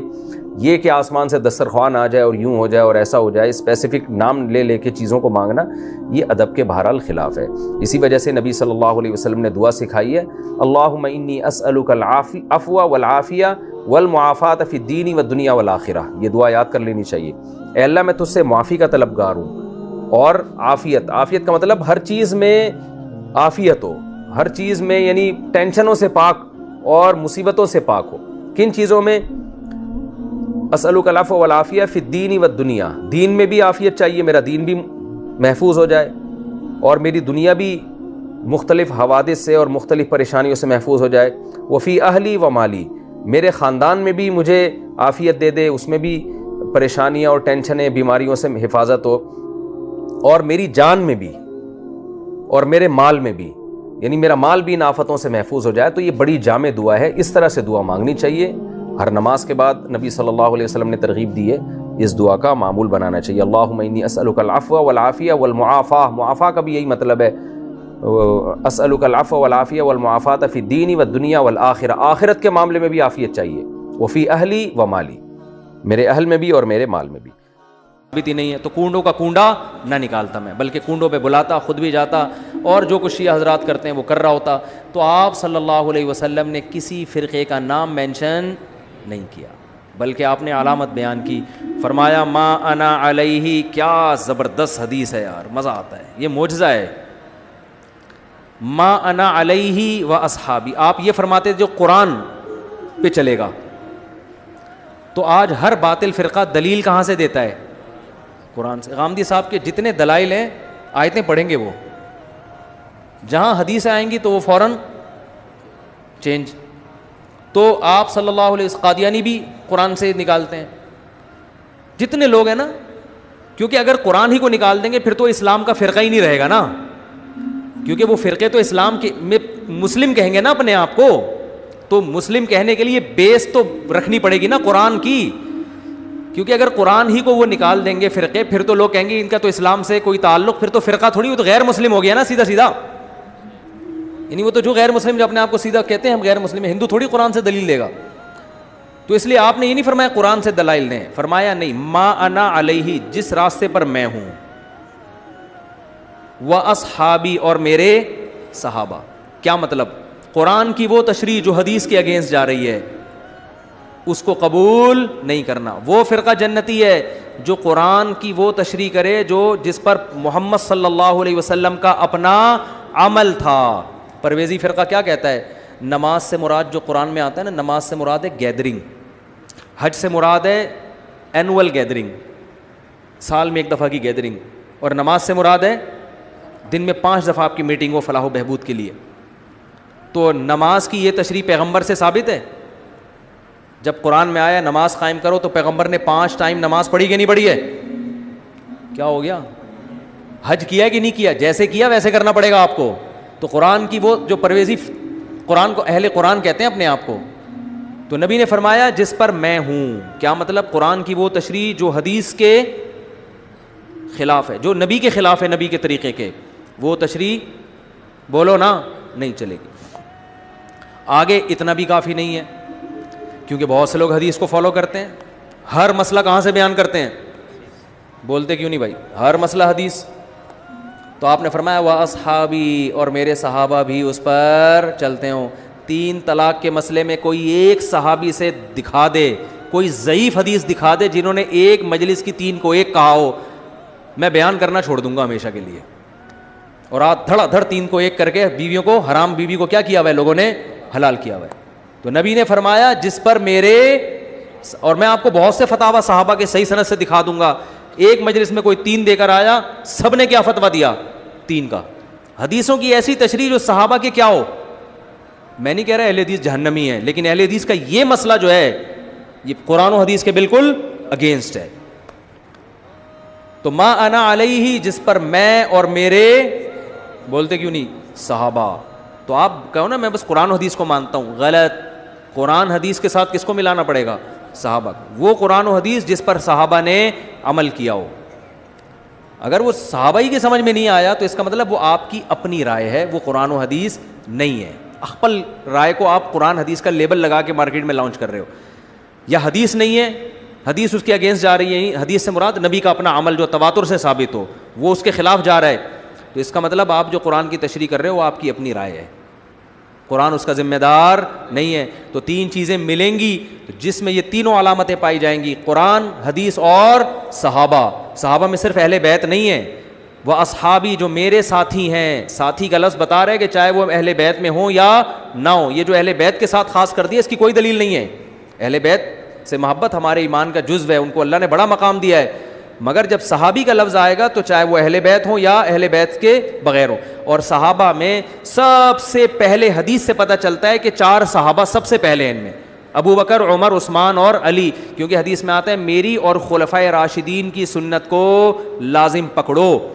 تو وہ ایسی تشریح جو خلفائے راشدین نہ کر رہے ہوں وہ بھی غلط ہے, خلفائے راشدین اس کے اگینسٹ جا رہے ہوں وہ بھی کیا ہے, بولتے کیوں نہیں بھائی, غلط ہے. تو صحابہ میں سب سے پہلا مقام کس کا ہے, خلفائے راشدین کا, حضرت ابو بکر کا, عمر, عثمان اور علی رضی اللہ عنہم اجمعین. ان کے فیصلوں کا بڑا اعتبار ہے. تبھی ائمہ اربعہ جو ہے نا, چاروں امام ابو حنیفہ, مالک, شافعی, امام احمد حنبل, انہوں نے صحابہ کے عمل کو بہت فوکس کیا ہے. کوئی حدیث کی ایسی تشریح نہیں کی ہے جو صحابہ کے بالکل اگینسٹ جا رہی ہو. آج کل لوگ ہیں اٹھ کے بس کہتے ہیں ہم اماموں کو نہیں مانتے, ہم تو قرآن حدیث کو مانتے ہیں. تو آپ کے وہ اصول ہی نہیں ہے جو قرآن و سنت نے بیان کی ہیں. تو جس میں یہ 2 علامتیں پائی جائیں گی, نبی نے فرمایا وہ فرقہ کیا ہے, جنتی. اب وہ چاہے کسی بھی نام سے, وہ دیوبندی میں بھی ہو سکتے ہیں, وہ بریلوی میں بھی ہو سکتے ہیں, وہ اہل حدیث میں بھی ہو سکتے ہیں, وہ کسی میں بھی ہو سکتے ہیں. یہ 2 چیزوں کو جو لے کے چلے گا, قرآن کے ساتھ حدیث اور عمل صحابہ. پھر ان میں اگر اختلاف رائے ہوتا ہے تو وہ فرقے میں داخل نہیں ہے, کیونکہ یہ اختلاف صحابہ میں بھی ہوا, صحابہ نبی کی زندگی میں بھی ہوا, نبی نے دونوں کو صحیح قرار دیا. جیسے رفع الیدین کرنا بھی ٹھیک اور نہ کرنا بھی, کیونکہ یہ جو اختلاف ہے رفع الیدین کا, یہ قرآن, حدیث اور صحابہ تینوں کو ملا کے ہوا ہے. حنفیہ نے بھی قرآن کو بھی دیکھا, حدیث کو بھی اور صحابہ کو بھی, ان کی رائے یہ بنی کہ نہ کرنا افضل. اور جو شافعی ہیں, امام شافعی, انہوں نے بھی قرآن کو بھی دیکھا, حدیث کو بھی اور عمل صحابہ کو بھی. دونوں کے پاس دونوں قسم کے دلائل ہیں. اس قسم کے اختلاف میں ان 72 فرقوں میں داخل نہیں ہوتا جن کے لیے جہنم کی وعید ہے. بات آ رہی ہے سمجھ میں کہ نہیں آ رہی؟ یعنی اس کے اندر رہ کے پھر جتنا بھی اختلاف ہو جائے وہ اختلاف رائے کا اختلاف ہے, اجتہاد ہے, اس میں دونوں کو اجر ملتا ہے. جو اس سے ہٹے گا تو نبی نے فرمایا وہ بھی 72 فرقوں میں بٹیں گے, اور وہ 72 کے 72 کہاں جائیں گے, جہنم میں. تو یہ نام نہیں بتایا کہ دیوبندی جائیں گے کہ بریلوی جائیں گے, لہذا کوئی یہ کہتے ہیں کہ دیوبندی جنتی اور باقی سارے جہنمی, وہ بھی غلط ہے, کیونکہ دیوبندی تو بر صغیر میں پائے جاتے ہیں, اور کہاں پائے جاتے ہیں, ٹھیک ہے نا. عربی تو اپنے آپ کو دیوبندی نہیں کہتے, اس کا مطلب مکہ مدینہ تو سارے کہاں گئے جب وہی جہنم میں چلے گئے تو پھر جہاں اسلام آیا تھا. اور کوئی کہتا ہے بریلوی جہنم میں جائیں گے, سوری جنت میں جائیں گے, اگر بریلوی یہ کہتے ہیں تو بریلوی تو اور تھوڑے ہیں مارکیٹ سے بالکل, وہ تو صرف پاکستان اور بنگلہ دیش اور انڈیا میں پائے جاتے ہیں. باقی میں 12 ربیع الاول کو ملیشیا میں تھا, پتہ ہی نہیں چل رہا تھا کہ 12 ربیع الاول ہے. تو اس لیے علامت بیان کی گئی ہے. ہاں یہ ضرور ہے کہ نبی صلی اللہ علیہ وسلم نے فرمایا کہ جو جنتی فرقہ ہوگا وہ ہمیشہ ہول سیل کے حساب سے رہے گا, وہ 2-4 آدمی نہیں ہوں گے کہ جن کا خیال تھا ہم ہی جنت میں جائیں گے, باقی سارے کیا کر رہے ہیں, جہنم میں. تو وہ ہمیشہ ظاہرین الحق, حق پر غالب رہے گا, وہ بڑی جماعت ہوگی. وہ جو حق جنتی فرقہ ہوگا وہ, بولتے کیوں نہیں بھائی, بڑی جماعت, وہ 4-5 آدمی نہیں ہوں گے, کیونکہ یہ امت گمراہی پہ جمع نہیں ہو سکتی, تو 4-6 لوگ نہیں ہوں گے. تو عقائد جو ہیں, عقائد اور یہ بیسک چیزیں, یہ جن کی بھی چاہے دنیا میں سلفی کے نام سے ہو, اہل حدیث کے نام سے ہو, دیوبندی کے نام سے, اس سے کوئی فرق نہیں پڑتا. جن کے اندر یہ 3 علامتیں پائی جائیں گی وہ کیا ہوں گے, جنتی. ہاں پھر نبی نے ان کی کچھ, یہ تو ڈیفینیشن ہے, لیکن کچھ ان کی علامتیں بھی بیان کی ہیں. فرمایا کہ وہ لا یزال طائفۃ من امتی, میری امت کی جو حق جماعت ہوگی نا, ان میں ایک خاص بات ہوگی, لڑتی رہے گی. وہ کیا کرے گی, ان عقائد کے حامل لوگ جہاد, بولتے کیوں نہیں بھائی, کرتے رہیں گے. تو آج دیکھ لو دنیا میں جہاد کہاں ہو رہا ہے, کون کر رہا ہے. یعنی ایسا نہیں ہوگا کہ وہ سارے اسلام دشمنوں سے سلو کر کے, بالکل کمپرومائز کر کے ہمیشہ کے لیے بیٹھ جائیں. یہ ہو سکتا ہے وقتی سلو ہو جائے, لیکن ایک فریق ہمیشہ لڑائی کرتا رہے گا. تو آج امت میں جہاد ہو رہا ہے, ہوتا رہے گا ہمیشہ سے. مختلف ملکوں میں لڑائیاں ہو رہی ہیں, حق اور باطل کی جنگیں ہو رہی ہیں. تو یہ ضروری نہیں ہے کہ جو لڑے گا لازمی وہ حق پر ہوگا, یہ نہیں ہے. بعض باطل لوگ بھی لڑ رہے ہوتے ہیں, مطلب یہ کہ جو حق پر ہے ان میں ایک جماعت لڑے گی لازمی. تو وہ ایسا نہیں ہے کہ بالکل ہاتھ پہ ہاتھ دھر کے بیٹھ جائے. تو بہت بڑی علامت کیا ہے, سواد اعظم. جو شاذ ہوگا نا امت سے ہٹے گا, وہ کبھی بھی سیدھے راستے پر نہیں ہو سکتا, کیونکہ امت گمراہی پہ, حدیث میں آتا ہے, صحیح حدیث ہے, میری امت گمراہی پہ جمع نہیں ہوگی.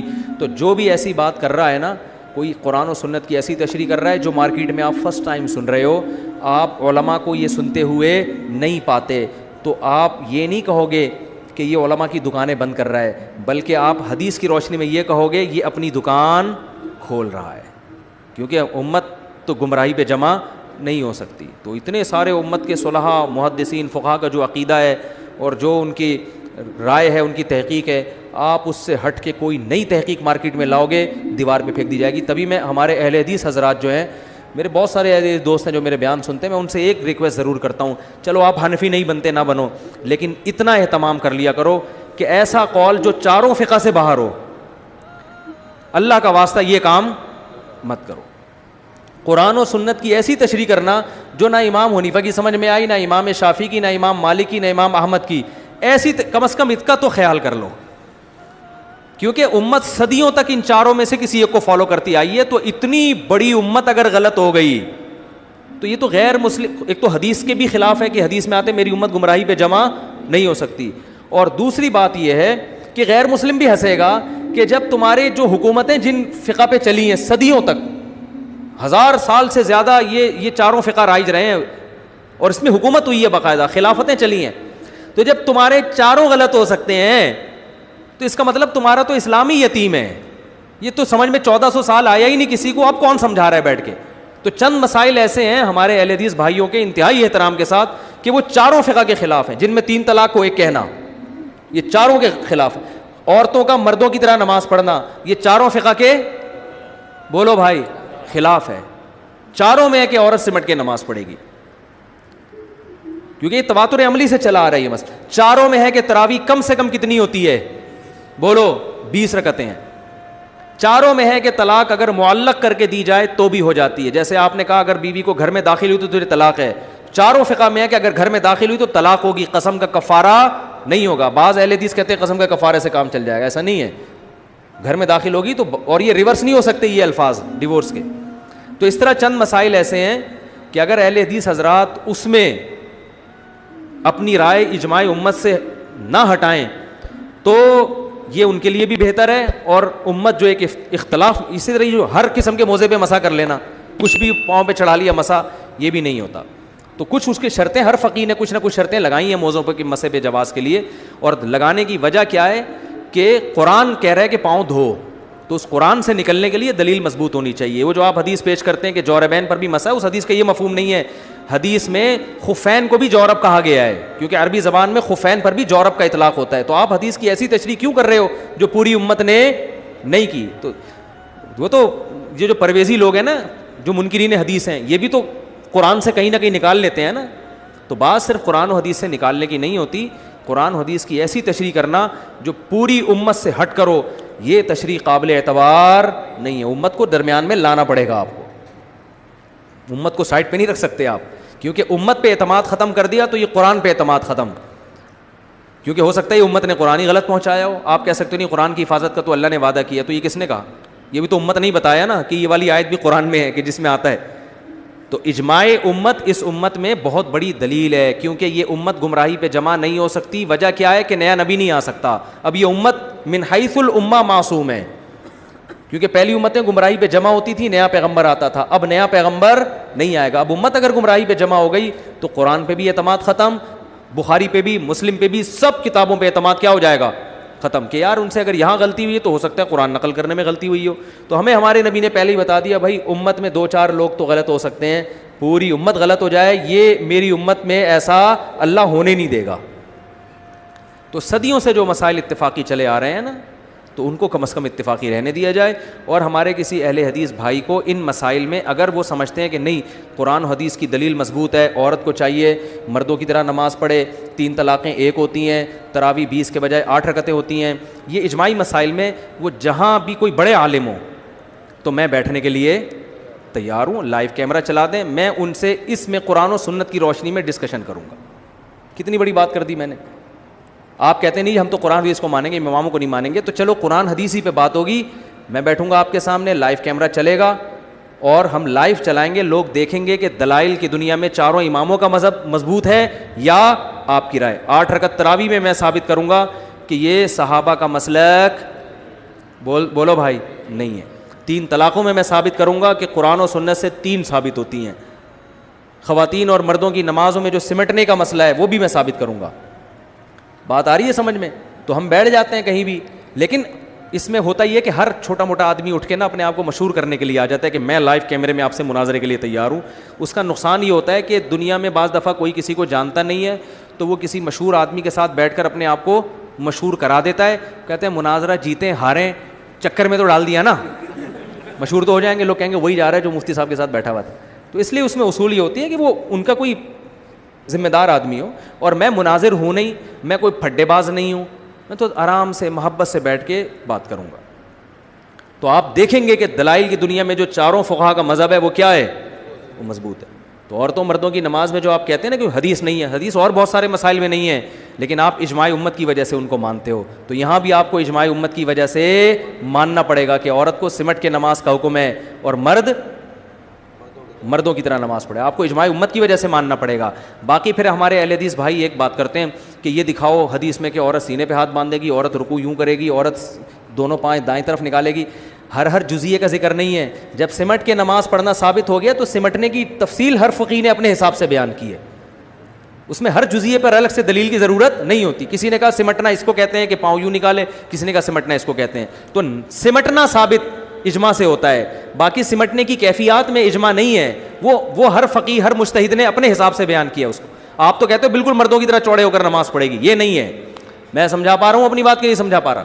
تو جو اجماعی مسائل ہیں اہل حدیث بھائیوں سے انتہائی احترام کے ساتھ کہ کم از کم, اور الحمدللہ کچھ اہل حدیث اس پر عمل بھی کرتے ہیں. میرے جاننے والے وہ کہتے ہیں ہم اپنے بچوں کو بتاتے ہیں کہ بھائی ہمارے کوئی مفتی اگر فتویٰ دینا اور وہ چاروں فقہ سے باہر نکل رہا ہو اس کو فالو مت کرو. میں نے خود اہل حدیث سے سنا, وہ کہتے ہیں اس لیے کہ یہ چاروں کی سمجھ میں کیوں نہیں آیا, یہ چلو ایک سے غلطی ہوتی ہے, 2 سے ہوتی ہے, تو یہ چاروں کی سمجھ میں ہی نہ آئی, یہ کیسے ہو سکتا ہے. تو بہرحال 73 فرقوں میں جنتی کون ہوگا, نبی نے علامت بیان کی, نام بیان نہیں کیا. وہ علامت کیا ہے, میرے اور صحابہ کے طریقے پر. جو صحابہ کو نہیں مانتے وہ بھی اس سے نکل گئے, جو حدیث کو نہیں مانتے وہ بھی اس سے نکل گئے. کافی ہو گیا, ایک ہی سوال کا جواب بہت ہے, پھر اگلی دفعہ دیں انشاءاللہ. جا سکتے ہیں آپ لوگ. سبحانک اللہم و بحمدک نشہد ان لا الہ الا انت نستغفرک ونتوب الیک. بعد میں بات. انہوں نے مسئلہ پوچھا ہے کہ مولانا الیاس قادری صاحب نے ایک ہیلہ بیان کیا ہے نمازی کے آگے سے گزرنے کا طریقہ, اور وہ یہ بیان کیا ہے ہیلہ کہ ایک بندہ نمازی کے سامنے آ کے کھڑا ہو جائے, دوسرا آگے سے گزر جائے, ٹھیک ہے نا, پھر وہ سامنے آ کے کھڑا ہو جائے اور یہ یوں گھوم کے گزر جائے. تو وہ ہیلہ انہوں نے بیان کیا, اس پہ لوگوں نے بہت مذاق اڑایا ہے, لیکن یہ ہیلہ بالکل درست ہے. صحیح ہے نا. ہر چیز جب تک آپ کو علم نہ ہو نا, خام خواہ میں مذاق نہیں اڑانا چاہیے. یہ ہیلہ بالکل درست ہے. جو لوگ مذاق اڑا رہے ہیں ان کے پاس علم نہیں ہے. شریعت میں ہیلے اور تدبیروں کی 2 قسمیں ہیں. ایک وہ ہیلے جو بنی اسرائیل کے ہیلے تھے کہ اس سے حرام کو کیا کیا جا رہا ہے, حلال, کہ ہفتے کے دن شکار منع ہے تو انہوں نے کہا جال لگا لو, اتوار کو کریں گے, تو وہ شکار تو ہو گیا نا ہفتے کو, مچھلیاں تو پھنس گئیں جال میں. اور ایک ہیلہ وہ ہوتا ہے جو ناجائز سے بچنے کے لیے ہوتا ہے کہ آپ کا کام بھی ہو جائے لیکن طریقہ ایسا ہو جو ناجائز نہ ہو. جیسے نبی صلی اللہ علیہ وسلم نے حضرت بلال کو فرمایا, حضرت بلال نے کیا کیا, جو تر کھجوریں تھیں وہ فروخت کی, اچھی کھجوریں, اور اس کے بدلے میں خراب کھجوریں لے لی زیادہ, یا اس کے بالعکس ہوا تھا معاملہ, یہ ہوا تھا, یا خراب کھجوریں دی اور تر لے لی, مجھے پورا واقعہ یاد نہیں ہے, لیکن اس طرح کیا کہ ایک طرف اچھی کھجوریں تھیں, ان کے بدلے میں خرید و فروخت کا معاملہ ہوا خراب کھجوروں کا, تو خراب کھجوریں زیادہ آ گئیں اور تر کھجوریں کم.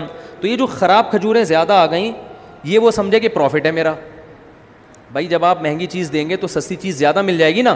تو نبی صلی اللہ علیہ وسلم نے فرمایا ہوا عین الربا, یہ تو خالص سود ہے. تو آپ نے ان کو ہیلہ بتایا جس کا رزلٹ یہی نکلا ہے, لیکن طریقہ کیا ہو گیا, جائز. وہ کیا ہیلہ بتایا کہ یہ اچھی کھجوریں بازار میں فروخت کرو, کچھ پیسے آئیں گے, ان پیسوں سے خراب کھجوریں لے لو, وہ اتنی مقدار میں زیادہ آئیں گی. تو رزلٹ تو وہی نکلا نا, لیکن پہلے سود کے طریقے پر تھا, اب تجارت کے طریقے پر ہو گیا. ابھی ایسی تجارت ہے جس میں سود نہیں ہے, کیونکہ مارکیٹ میں اچھی کھجوریں مہنگی بکتی ہیں, زیادہ پیسے آئیں گے, ان زیادہ پیسوں سے آپ زیادہ پرانی کھجوریں زیادہ لے سکتے ہیں. سمجھ میں آ رہی ہے بات. تو نمازی کے آگے سے گزرنا منع ہے. اگر کوئی پہلے سے کھڑا ہوا ہو اس کا وہاں سے ہٹنا منع نہیں ہے. صبح شام لوگ یہ کام کر رہے ہوتے ہیں کہ آپ جب نماز پڑھ رہے ہیں سامنے بندہ بیٹھا ہوتا ہے تو سب علماء کہتے ہیں اس کے لیے وہاں سے اٹھ کے جانا جائز ہے. ایسا ہوتا ہے نا, ایک آدمی آپ کے پیچھے سنتیں پڑھ رہا ہے, آپ وہاں سے اٹھ کے کیا کرتے ہو, چلے جاتے ہو. تو منع نمازی کے سامنے سے ہٹنا نہیں ہے, منع کیا ہے, گزرنا. گزرنا اسے کہتے ہیں کہ ایک طرف سے آؤ اور دوسری طرف سے نکلو. تو اب وہ جو الیاس قادری صاحب نے ہیلا بتایا ہے وہ فقہا نے بیان کیا اور بالکل درست بیان کیا ہے کہ آپ گزرنے کے عمل سے بھی بچ جاؤ گے لیکن آپ دوسری طرف چلے بھی جاؤ گے, کیونکہ سترا اگر کوئی آڑ سامنے ہو تو پھر نمازی کے آگے سے گزرنا منع نہیں ہے. تو اس کا یہی تدبیر ہے, یہی طریقہ ہے کہ آپ کو اگر کہیں جانا ہے اور آپ نمازی کے آگے سے گزرنا چاہتے ہیں تو ایک آدمی نمازی کے آگے کھڑا ہو جائے, یہاں گزرنے کا عمل نہیں ہوا, وہ یہ سترے کا کام دے گا, دوسرا وہاں سے کیا کرے, گزر جائے. اب جب یہ گزر جائے گا تو اس کا گزرنا کیا ہو گیا, جائز. یہ واپس نہیں ہٹ سکتا کیونکہ یہ یہاں سے آیا ہے, یہاں سے آ کے اگر ادھر جائے گا تو اس کا عمل بھی کیا کہلائے گا, گزرنا. یہ کیا کرے گا, وہ والا نمازی, وہ والا بندہ جو اس کے آگے سے گزر کے گیا ہے وہ اس نمازی کے سامنے آ کے کھڑا ہو جائے. نمازی کے سامنے آ کے کھڑے ہونے کے ناجائز ہونے کی کوئی دلیل نہیں ہے, اس طرف رخ کر کے کھڑا ہو جائے نا, کوئی دلیل نہیں ہے.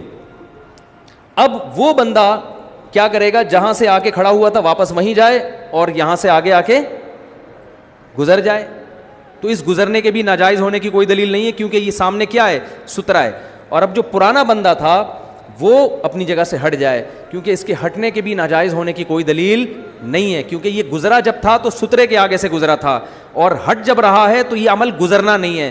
تو جن لوگوں نے اس پہ مذاق اڑایا ہے نا, یہ وہ لوگ ہیں یا تو ان کو پتہ نہیں ہے, میں نے بتایا نا علم کی گہرائی نہیں ہے, تو کوئی بھی کسی کا کسی بھی ٹائم پہ مذاق اڑا سکتا ہے. الیاس قادری صاحب سے مجھے بہت سی چیزوں میں اختلاف ہے, کہ ایسا نہ ہو کہ آپ کہیں کہ میں بھی ان کو پیر مرشد مانتا ہوں, وہ ان کا اپنا ذاتی مسئلہ ہے, وہ ہمارے بریلی حضرات جو مانے وہ ان کا ہیڈک ہے. لیکن یہ جو مسئلہ بیان کیا ہے یہ بالکل ٹھیک بیان کیا ہے. تو اس میں یہی ہیلا ہے, یہی تدبیر ہے جو فقہا بیان کرتے ہیں. اور اس میں جو یہ کہے نا ناجائز ہے تو آپ اس سے پوچھا کریں یہ کون سے اسٹیپ پہ ناجائز ہے, اس میں کون سی چیز ناجائز کیا ہے اور اس کے ناجائز ہونے کی دلیل دو. کیا نمازی کے آگے دوسری طرف منہ کر کے کھڑا ہونا منع ہے, اگر منع ہے تو اس کے ناجائز ہونے کی دلیل دو. اور اگر دوسرے بندے کا اس سترے کے آگے سے گزرنا منع ہے تو اس کے ناجائز ہونے کی دلیل دو. اور اگر آپ یہ کہتے ہو اس کا دوبارہ آ کے کھڑا ہونا منع ہے تو اس کے ناجائز ہونے کی کیا دلیل. تو اس میں مرور کا کوئی عمل نہیں ہو رہا, گزرنے کا عمل نہیں ہو رہا, اور اگر ہو رہا ہے تو سترے کے آگے سے گزرنے کا عمل ہو رہا ہے. اس پورے پروسیس کے مجموعے کے بھی ناجائز ہونے کی کوئی دلیل نہیں ہے. اور اس کے انفرادی بالکل اس کی مثال ایسے ہے جیسے ہمارے اہل حدیث بھائی کہتے ہیں حلالہ کیا ہے, اسلام میں حرام ہے, لعنتی عمل ہے.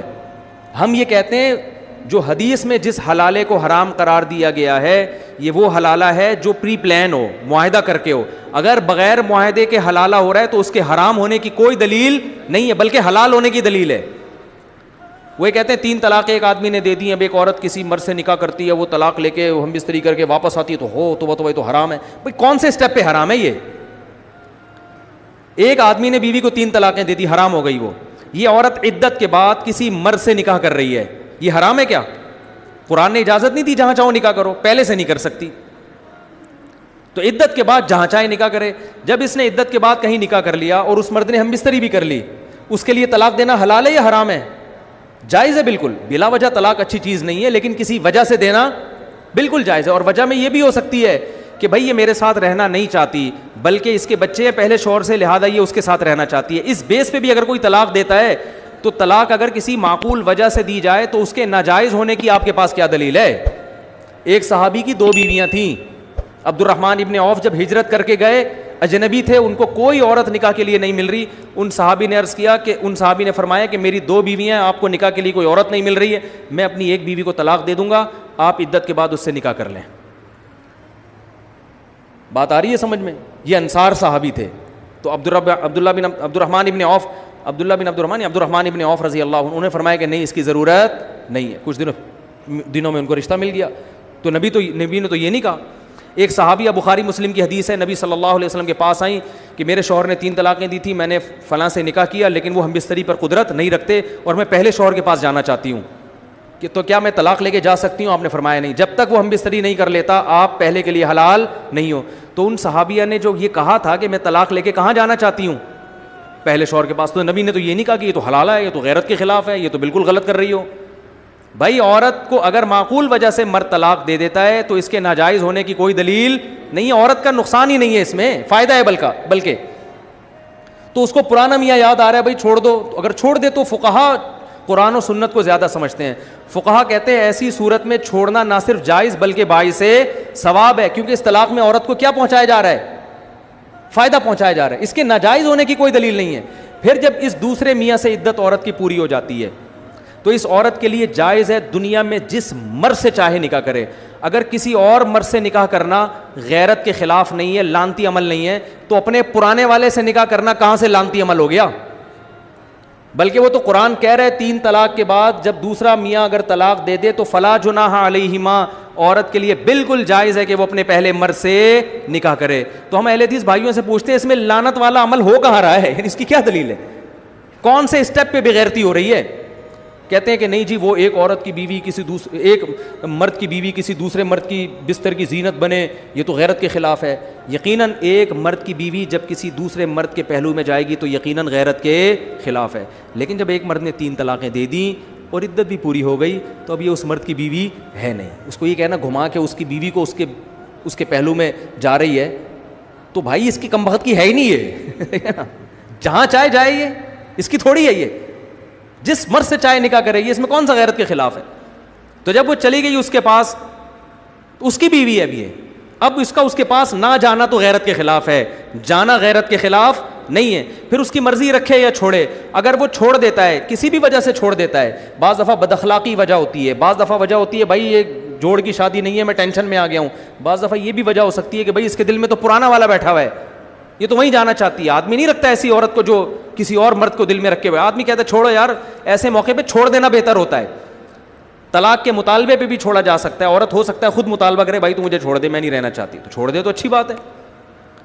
تو اب چھوڑنے میں بھی غیرت کے خلاف نہیں ہے. پھر چھوڑنے کے بعد جب یہ عدت پوری ہو جائے گی تو دنیا میں جس مرد سے بھی نکاح کرے اس میں غیرت کے خلاف کوئی کام نہیں ہے. تو پرانے والے سے نکاح کرنا غیرت کے کہاں خلاف ہے؟ دوسری بات یہ کہ اسلام اس پورے پروسیس پہ عورت کو مجبور تھوڑی کر رہا ہے. لوگ کہتے ہیں ہائے مظلوم عورت کے ساتھ کیا حشر کیا. تو مظلوم تو اس کو کہا کس نے ہے؟ پہلے میاں نے طلاقیں دی ہیں 3, اسلام نے بس یہ پابندی لگائی ہے پرانے والے کے پاس نہیں جا سکتی. دنیا میں جہاں چاہو جس سے جا کے شادی کرو, تو کرے نا شادی. کس نے منع کیا اس کو؟ شادی کرے. پھر کس نے کہا ہے کہ واپس اس سے طلاق لے کے پہلے والے سے کرو؟ تو اگر پھر بھی وہ کر رہی ہے تو آپ کیوں کباب میں ہڈی بن رہے ہو؟ اسلام نے اس کو زبردستی تھوڑی کی. اسلام نے کہا نیا مرد تمہاری زندگی میں آ گیا, اسی کے ساتھ ہنسی خوشی زندگی گزارو. اس کو بولا مجھے نہیں طلاق چاہیے, میں رہوں گی تمہارے ساتھ. سمجھ میں آ رہی ہے بات کہ نہیں آ رہی؟ اور اگر یہ چھوڑ دیتا ہے تو اسلام نے پھر بھی نہیں کہا کہ پہلے کے پاس لازمی جاؤ. اسلام نے کہا دنیا میں لاکھوں مرد ہیں, تمہارے پاس آپشن ہے پہلے کے پاس جاؤ یا ان لاکھوں میں سے کسی ایک کے پاس جاؤ. پہلے والے نے تمہیں اکٹھی طلاقیں دی ہیں تو سوچ لو دوبارہ کہیں طلاق کا عمل نہ ہو. تبھی قرآن کہہ رہے پہلے والے کے پاس اس صورت میں جاؤ تمہیں خیال ہو کہ یہ حدود اللہ پر قائم رہے گا, دوبارہ یہ حرکتیں نہیں ہوں گی, اگر خطرہ ہے تو پھر نہ جاؤ. تو اسلام نے جب اس کو آزادی دی ہے تو میں اور آپ غیرت کے نام پہ کون ہوتے ہیں پابندی لگانے والے؟ تو اس لیے جو حدیث میں جس حلالے پر لعنت کی ہے یہ وہ حلالہ ہے جو پری پلان ہوتا ہے. کسی بندے کو کرائے پہ لے کے نا, جیسے کرائے کے بندے کو لے کے اس سے معاہدہ کیا بھائی ہم تیرے سے شادی اس شرط کے ساتھ کر رہے ہیں کہ تو اس سے مستری کے بعد اس کو چھوڑ دے گا, نہیں چھوڑا دے گا ہم تو نہیں چھوڑیں گے. یہ جو ایگریمنٹ ہو رہا ہے یہ بے غیرتی ہے, کیونکہ میاں بیوی کا رشتہ اس طرح کے ایگریمنٹ سے نہیں ہو سکتا. نکاح ہوا ہے تو ہمیشہ ہیں, کچھ لوگ ہوتے ہی نہیں ہیں تو کرامتیں بھی نہیں ہوتی, تو ان کا عملیات سے کوئی تعلق نہیں ہے. سمجھ رہے ہو؟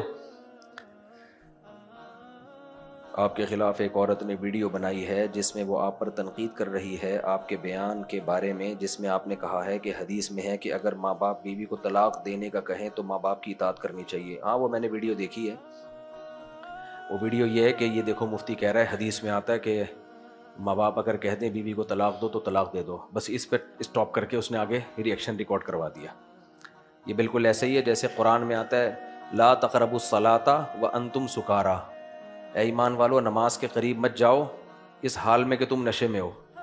اب کوئی غیر مسلم یہ کرے, قرآن کہہ رہے لا تقربوا الصلاۃ, اے ایمان والو نماز کے قریب مت جاؤ, اور اسٹاپ, اور اس آیت کا ٹکڑا چلا دے کہ دیکھو قرآن تو کہہ رہے نماز کے قریب مت جاؤ. تو وہ خاتون نے یہی کیا ہے. میں نے آگے پوری اس کی ڈیٹیل بیان کی ہے کہ کس شرط پہ ہے, یہ کن صورتوں میں ہے, فقہا نے اس کی کیا تفصیل بیان کی ہے, وہ پوری تفصیل اس نے حذف کر دی. اور اس میں پوری میں تو یہ ہے کہ اس زمانے میں اگر ماں باپ کہتے ہیں تو مت دو, بلکہ پہلے تحقیق کر لو, علماء سے رابطہ کر لو, پوچھ لو کہ ماں باپ کا یہ مطالبہ جائز بھی ہے یا نہیں ہے. پورا کلپ ہی اسی پر ہے. تو اس نے آدھا چلا کے مارکیٹ میں وائرل کر دیا. اس عورت پہ تو مجھے اشکال نہیں ہے, اشکال ان احمقوں اور بیوقوفوں پہ ہے جو اس کو لائک کر رہے ہیں اور مجھے گالیاں دے رہے ہیں. ابے پاگلو, پہلے پوچھ تو لو, تحقیق تو کر لو یہ آپ پوری بات پہ ہے بھی کہ نہیں ہے. میرے وہ کہتے ہیں میری عمر 22 سال ہے, پڑھائی ختم ہونے میں 3 سال باقی ہیں. مطلب یہ میں سمجھ گیا کیا پوچھنا چاہ رہے ہیں. 4 سال پہلے رشتہ طے ہوا تھا لیکن گھر والے پڑھائی کے بعد شادی کروائیں گے. میں اپنی منگیتر کے ساتھ شاپنگ وغیرہ پہ چلا جاتا ہوں. ابھی گدھے گدھی پہ بیان ہوا نا, گدھے گدھی پہ, وہ دوبارہ سن لیں. دیکھو شادی سے پہلے جب بھی ریلیشن ہوگا نا, شادی کے بعد پھر نکاح ناکام ہوگا. 99% یہی ہوتا ہے. یہ تبھی گوروں میں طلاقیں بہت ہیں کیونکہ انڈرسٹینڈ کرتے کرتے نا ایک دوسرے سے انڈرسٹینڈنگ پہلے ہوگی, پہلے ایک دوسرے کو ایکچولی ہم سمجھیں گے. ایسے شادی کوئی بچوں کے کھیل, ہمارے لبرل انٹیاں اس طرح کی باتیں آج کل ٹی وی میں آ کے بھی کر رہی ہوتی ہیں. ایکچولی کوئی بچوں کے کھیل تو پہلے آپ سمجھیں جمشید کیسا ہے, سمجھ رہے ہیں نا, تو پہلے اس کو سمجھیں. ایک دوسرے کو ماں باپ بھی بول رہے ہوتے ہیں جاؤ سمجھنے کے لیے قائد اعظم کے مزار پہ چلے جاؤ, ایک دوسرے کو سمجھو, پہلے ایک وزٹ کر لو, دبئی کا ایک ٹور لگا کے آ جاؤ, پہلے سمجھو. ابے بھائی ہمارے ماں باپ کی شادیاں ہوئی, دادا دادیاں نانا نانیاں, صدیوں سے جو ہو رہا ہے وہ بغیر سمجھے ہی ہو رہی ہیں, اور ایسی کامیاب شادیاں ہوتی تھیں. اب سمجھ کے انگریز سمجھ کے شادی کرتا ہے, 50 سال تک سمجھتا رہتا ہے, بچے پیدا ہو جاتے ہیں سمجھنے میں. وہ ماں باپ کی شادی میں کرسیاں لگا رہے ہوتے ہیں, اپنے تمبو لگا رہے ہوتے ہیں, اور پھر اس کے بعد شادی ہوئی اور جھگڑے شروع, طلاقیں. اتنا ڈیورس ریشو ان ملکوں میں آپ کی سوچ سے بھی زیادہ, اور ہمارے ہاں جو لبرل لوگ ہیں ان میں طلاق کا ریشو بہت زیادہ ہے کیونکہ سمجھتے ہیں پہلے ایک دوسرے کو. تو یہ بیکار کی باتیں, پہلے سمجھنا ممکن ہے ہی نہیں. ہاں اتنا کر لو, بالکل اجنبی کی جگہ شادی ہو رہی ہے, ایک آدھ دفعہ فون پہ بات کر لی, اپنی ترجیحات بتا دیں. جیسے ایک دیندار آدمی ہے وہ اتنا بتا دے بھائی میں پردے پہ, میری جب بھی شادی ہوئی ہے نا تو میں نے 3 باتیں لازمی کہی ہیں. نماز پہ کمپرومائز نہیں, بے نمازی عورت کو میں نہیں برداشت کر پاؤں گا, نہیں. بے پردہ میرے ساتھ نہیں, امپاسبل. نمبر 3 نماز ہو گیا, اور کیا ہے, پردہ اور صفائی, گھر کو بھنگی خانہ نہیں بنانا ہے بس. تو باقی میں نے کہا بھائی سب کچھ برداشت ہے, گھر میری خدمت کرو ٹھیک ہے, نہیں کرو 3 اور ہیں, نہیں بھی ہوتی تو بھی میں اس معاملے میں بہت براڈ مائنڈیڈ ہوں. میرے گھر میں کھانا پکا ہوا وہ کھا لوں گا, نہیں ہے کہیں سے ہوٹل سے منگوا لو. اس میں کبھی ٹارچر نہیں کرتا گھر میں, بہت اللہ ڈلہ ہاتھ. جس گھر والوں نے جانا ہے اپنی اماں کے ہاں, میں کے جانا ہے چلو بھائی ٹھیک ہے یار, یہ رکشے کا کرایہ ان ڈرائیو کا کرایہ پکڑو, جاؤ بھائی ہو کے آ جاؤ, جتنے دن رہنا رہ کے آ جاؤ. اس میں کیا ہوں, براڈ مائنڈیڈ. ویسے 4 کے بعد براڈ مائنڈیڈ ہی ہوگا آدمی, اور کیا ہوگا, لیکن یہ بھی ایک حقیقت ہے. تو یہ بھی 4 شادیوں کا فائدہ ہے نا. عورت کو بھی آدمی کھلی چھوٹ دے دیتا ہے کہ بھائی اب ایک ہوتی ہے تو پھر وہ اسی سے ساری امیدیں لگا کے بیٹھے ہوئے ہیں کہ یہی خدمت بھی یہی کرے گی, کھانا بھی یہی پکائے گی, گھر بھی یہی, صاحب مہمانوں کو بھی, رشتہ دار آ رہے ہیں ان کو بھی, تو اس پہ بھی بہت بوجھ ہوتا ہے. تو یہ 2-3 کا فائدہ یہ عورت کو بھی ہوتا ہے. خیر, لیکن ویسے میں پھر بھی اس میں بہت کھلے دماغ کا آدمی ہوں, اور میں سمجھتا ہوں مرد کو ایسے ہی ہونا چاہیے کہ ٹائم پہ کھانا مل گیا ٹھیک ہے, نہیں ملا ہاں یہ اس پہ غصہ آتا ہے کہ مجھ سے وعدہ کر لیا کہ کھانا بن رہا ہے اور میں انتظار میں بیٹھا ہوا ہوں اور پھر نہ بنے, پھر آدمی کا سارا شیڈول آؤٹ ہو جاتا ہے, سارے دن کی روٹین خراب ہو جائے. اس پہ تو پھر کھوپڑی گھومنا بنتا ہے نا. پھر میں وہ والے بیانات اپنے سنتا ہی نہیں جن میں اخلاقیات کی ترغیب دی گئی ہے, مار دھاڑ والے بیان سنتا ہوں پھر میں. خیر, تو 2-3 چیزوں میں جیسے دیندار آدمی کی ترجیحات یہی ہیں کہ بھئی پردہ ہو, نماز ہو, گھر میں طہارت کا, صفائی ستھرائی کا انتظام, بس. تو اب یہ براہ راست اگر اجنبی جگہ شادی ہو رہی ہے تو براہ راست یہ بات ہو جانی, ایک آدھ دفعہ ہو جائے تو اس میں کوئی حرج نہیں ہے, تاکہ بعد میں جب پردہ کرائیں اور سختی کریں تو بولیں یار یہ تو بہت مولوی متشدد ہے. نہیں بھائی, پردے پہ کمپرومائز, کیونکہ مسئلہ سارا یہ ہے کہ اگر پردے کا تعلق صرف آپ کی بیگم سے نہیں ہے, کل آپ کی بیٹیاں پیدا ہوئی نا, قسم اٹھوا لو مجھ سے, اگر آپ کی وائف پردہ نہیں کرتی ہے وہ کبھی بھی پردہ نہیں کریں گی، الا ماشاء اللہ کسی ایک کو اللہ 100 میں کسی ایک کو اللہ ہدایت دے دے تو وہ نہیں پر کریں گی پردہ. بیٹیاں ماں کو دیکھ کے پردہ کرتی ہیں، باپ کی ترغیبات پہ کوئی اثر نہیں ہوتا، چاہے مولوی ہو، مفتی ہو، بزرگ ہو، جو بھی ہو. وہ ماں اگر پردہ کر رہی ہے، ابھی ہمارے ایک دوست ہیں ان کی 3 شادیاں ہیں، تو وہ چوتھی کر رہے ہیں کسی بے پردہ خاتون سے. کہہ رہے ہیں یار وہ ضرورت مند ہے لیکن پردہ نہیں کرتی. میں نے کہا نہیں کرو، شادی مت کرو آپ، یا تو پہلے اس سے ایگریمنٹ کر لو کہ پردہ کرے گی. وہ کہہ رہے ہیں کیوں، کیا خرابی؟ میں نے کہا اس کی وجہ سے آپ کی پچھلی 3 بیویاں بھی پردہ اتار دیں گی، اس کا پورا پورا خطرہ موجود ہے. کیونکہ وہ کہیں گی ان کے لیے اصول کچھ اور ہمارے لیے اصول. اگر یہ آپ اتنے غیرت مند ہو تو اس کو کیوں اجازت دی ہوئی ہے؟ اس کا امکان ہے. اور میں نے کہا کوئی بات نہیں، آپ کی 3 بیگموں نے پردہ چھوڑ دیا، بیٹیاں بھی گئیں ہاتھ سے. یہ بڑا سینسٹیو دور چل رہا ہے، ایک طرف ہو جاؤ یا ادھر یا ادھر. پہلے زمانے میں بیچ کے لوگ ہوتے تھے، آدھے دیندار آدھے بے دین.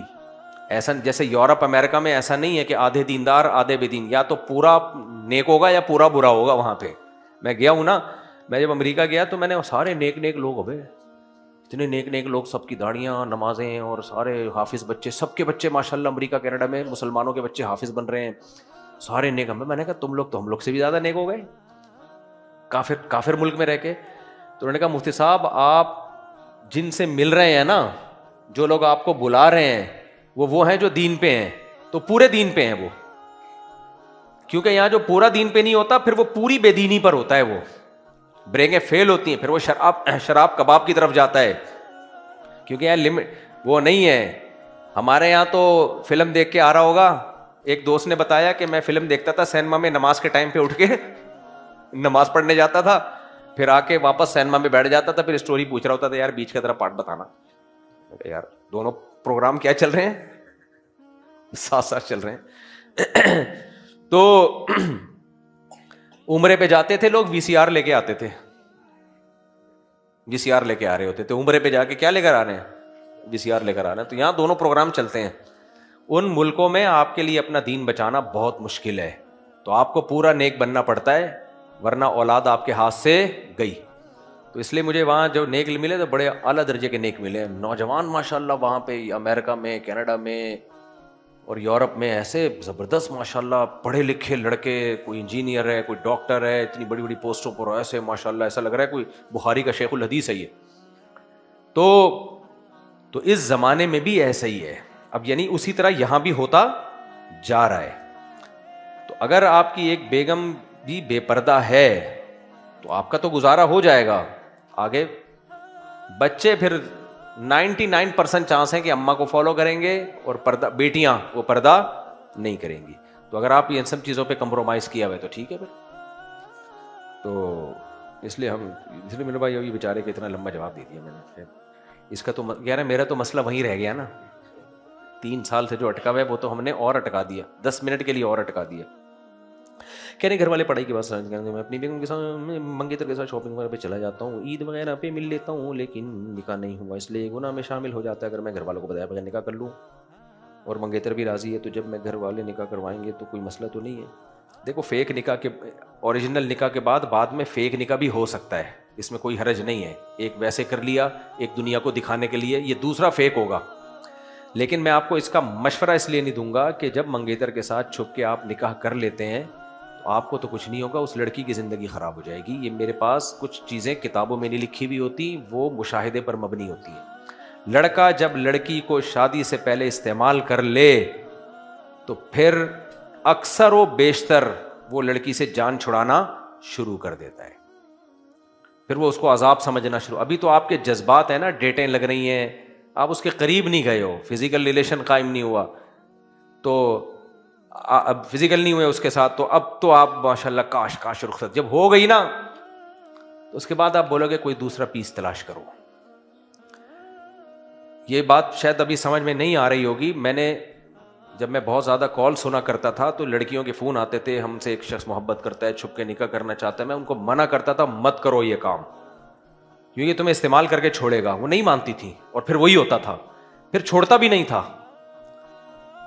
نہ طلاق دیتا تھا اور نہ رکھتا تھا. تو بھائی چلو کورٹ سے ایسی صورت میں تو خلا جائز ہے, یہ تو ویلڈ ریزن ہے نا, لیکن کورٹ میں خلا کیسے, کوئی نکاح نامہ ہی نہیں ہے, کورٹ کیس ہی نہیں سن رہی, کہاں جائے گی وہ, برباد ہو گئی زندگی. کسی اور سے نکاح کرے گی طلاق لیے بغیر, وہ زنا ہوگا. تو بہت سوچ رہے تو اب شروع کر دیا, دوسرے مرد سے نکاح کر لیا, ماں باپ نے جہاں بتایا, پرانا والا نے چھوڑا نہیں ہے, اب اللہ کی نظر میں وہ زنا کر رہی ہیں, سوسائٹی وہ شوہر یہ سمجھ رہا ہے کہ یہ میری بیوی ہے. تو یہ سارے گند جبھی کھڑے سوسائٹی میں پیدا ہوتے ہیں جب یہ چھپن چھپائی والا اس طرح کا معاملہ ہوتا ہے. ہاں کوئی لڑکی میچور ہو, 35-40 سال کی ہو, بیوہ ہو, طلاق یافتہ ہو, اپنے مستقبل کا فیصلہ کر سکتی ہو اور کانفیڈنس بھی ہو, وہ مردوں کو جانتی بھی ہو, اس کی بات ایک الگ ہے. لیکن نوعمر لڑکیوں کو ہم یہ کبھی بھی مشورہ نہیں دیتے. تو اس لیے آپ اپنے ابا اماں کو راضی کریں بس, یہ اور کوئی حل نہیں. آپ سے مطلب پوچھ رہے ہیں کہ مجھے رمضان میں بہت وسوسیاں ہوتی ہیں کہ بھائی جیسے روزہ جس سے روزہ غسل واجب ہو جاتا ہے وہ یقینی میرے ساتھ ہو جاتا ہے. وسوسوں کا علاج ڈاکٹر کے پاس جاؤ. پچھلی دفعہ بھی میں نے بتایا تھا نا, چماٹے مرواؤ اپنے آپ, چماٹے مرواؤ. لوگ کہتے ہیں بیچارے نے اتنی محنت سے سوال لکھا, مفتی صاحب نے مذاق میں اڑا دیا. بھائی آپ نے اپنا علاج خود کرنا ہے. وسوسوں کا علاج یہ ہے کہ وسوسے یعنی سوچنا چھوڑ دو اس بارے میں. وضو کیا بس یوں یوں کیا, نکل کے آ گئے, شیطان کہے گا یہ جگہ سوکھی رہ گئی, بولے تو ہوگا, اللہ قبول کر لے گا میری نماز, ٹھیک ہے نا. روزے کے بارے میں وسوسہ آیا, پتہ نہیں روزہ ٹوٹ تو نہیں گیا. بھائی بھولے سے کھا بھی لو تو نہیں ٹوٹتا, وسوسے سے کہاں سے ٹوٹے گا. تو اتنی سی بات بھی اگر کسی کی سمجھ میں نہیں آ رہی ہے تو اس کا مطلب وہ سمجھنے کے لائق نہیں. نبی کریم صلی اللہ علیہ وسلم کی حدیث ہے, میں ہر اس مسلمان سے بری ہوں جو مشرکین کے درمیان رہائش اختیار کرے. ابو داؤد ترمذی. میں 4 سال قبل اپنی دنیاوی بہتری کے لیے امریکہ گیا اور مجھے گرین کارڈ مل گیا. یہاں مساجد زیادہ تر فرسٹ جنریشن امیگریشن سے بھری ہوئی ہوتی ہیں, جبکہ دوسری اور تیسری نسل تعداد میں ہونے کے باوجود مساجد میں کم ہے.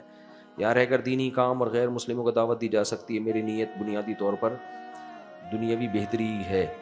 کیا ایک مسلمان کے لیے جائز ہے کہ وہ صرف دنیاوی فائدے کے لیے کسی غیر مسلم ملک میں رہائش اختیار کرے؟ دیکھو یہ حدیث میں جو آتا ہے نا, اس مسلمان سے بری ہو جو مشرکین کے درمیان رہائش اختیار کرے, صحیح حدیث ہے یہ, لیکن اس سے مراد دار الحرب ہے جن سے جنگ ہو رہی ہو.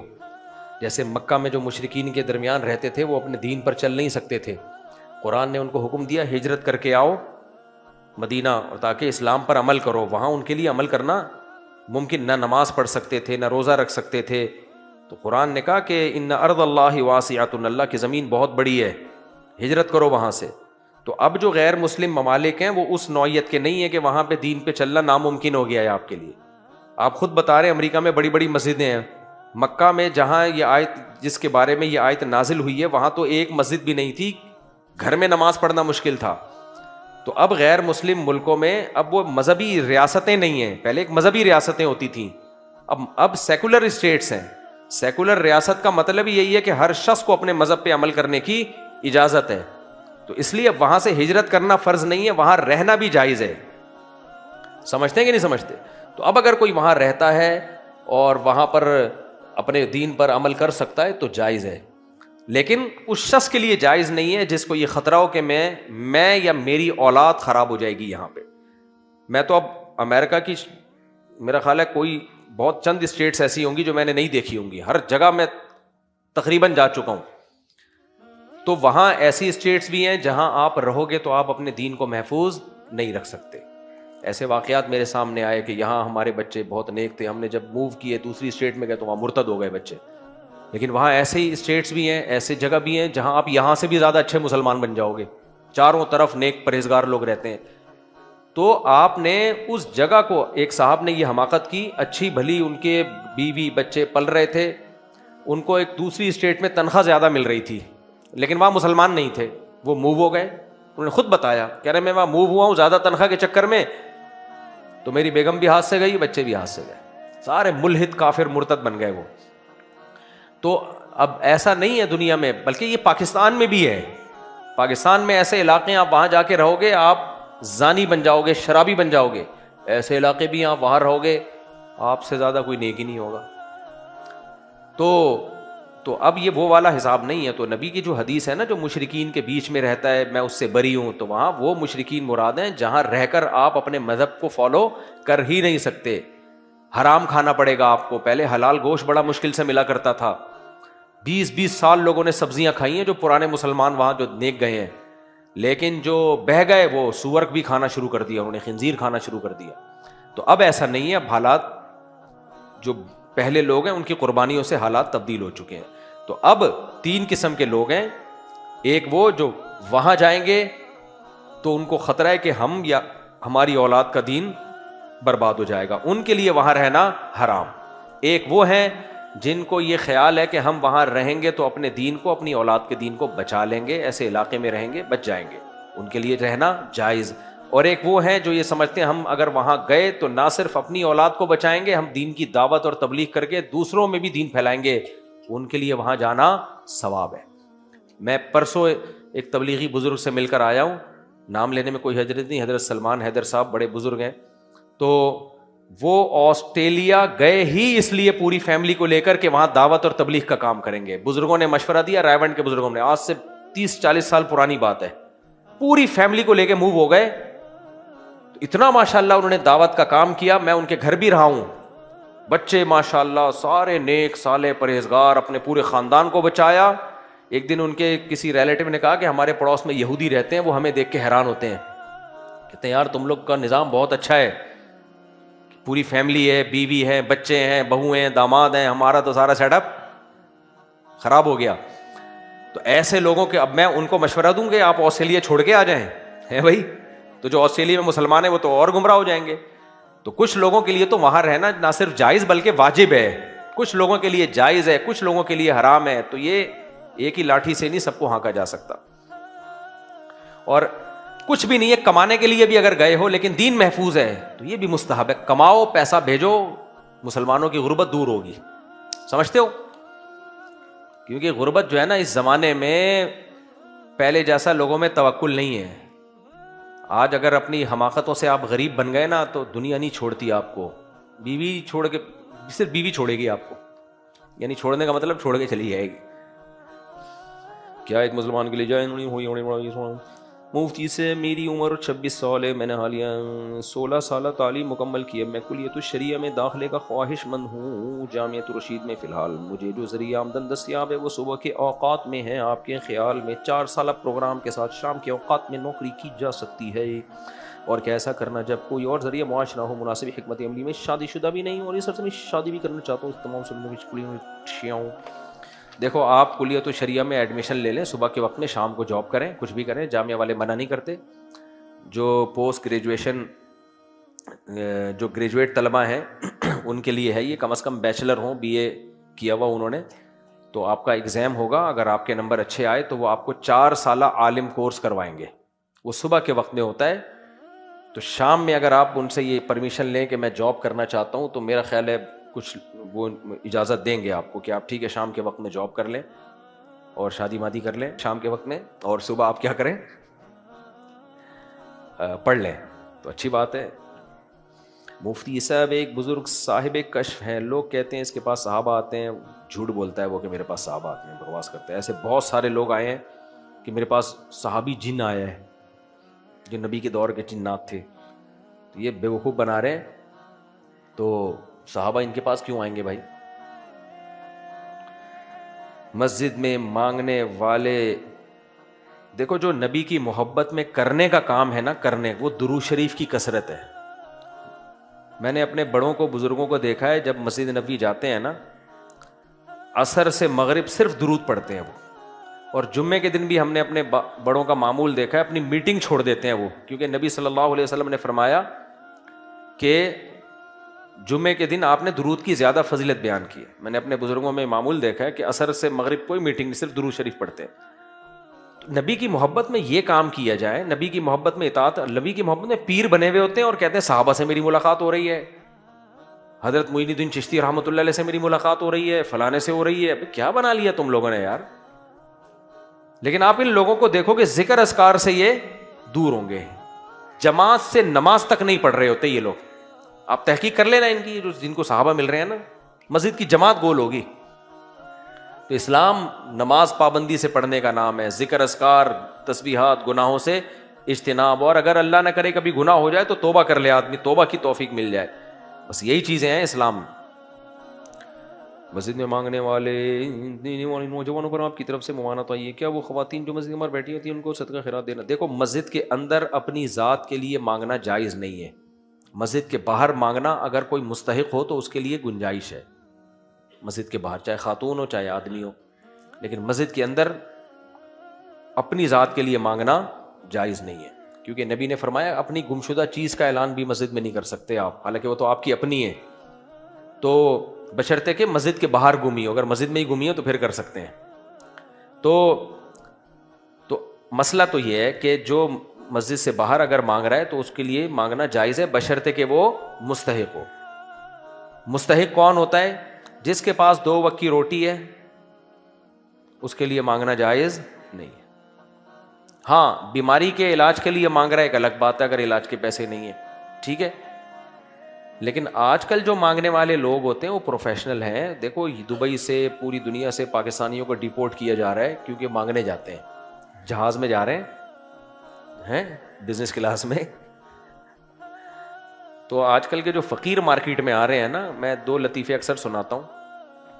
ایک فقیر گیا کہنے لگا آنٹی کھانا دے دیں.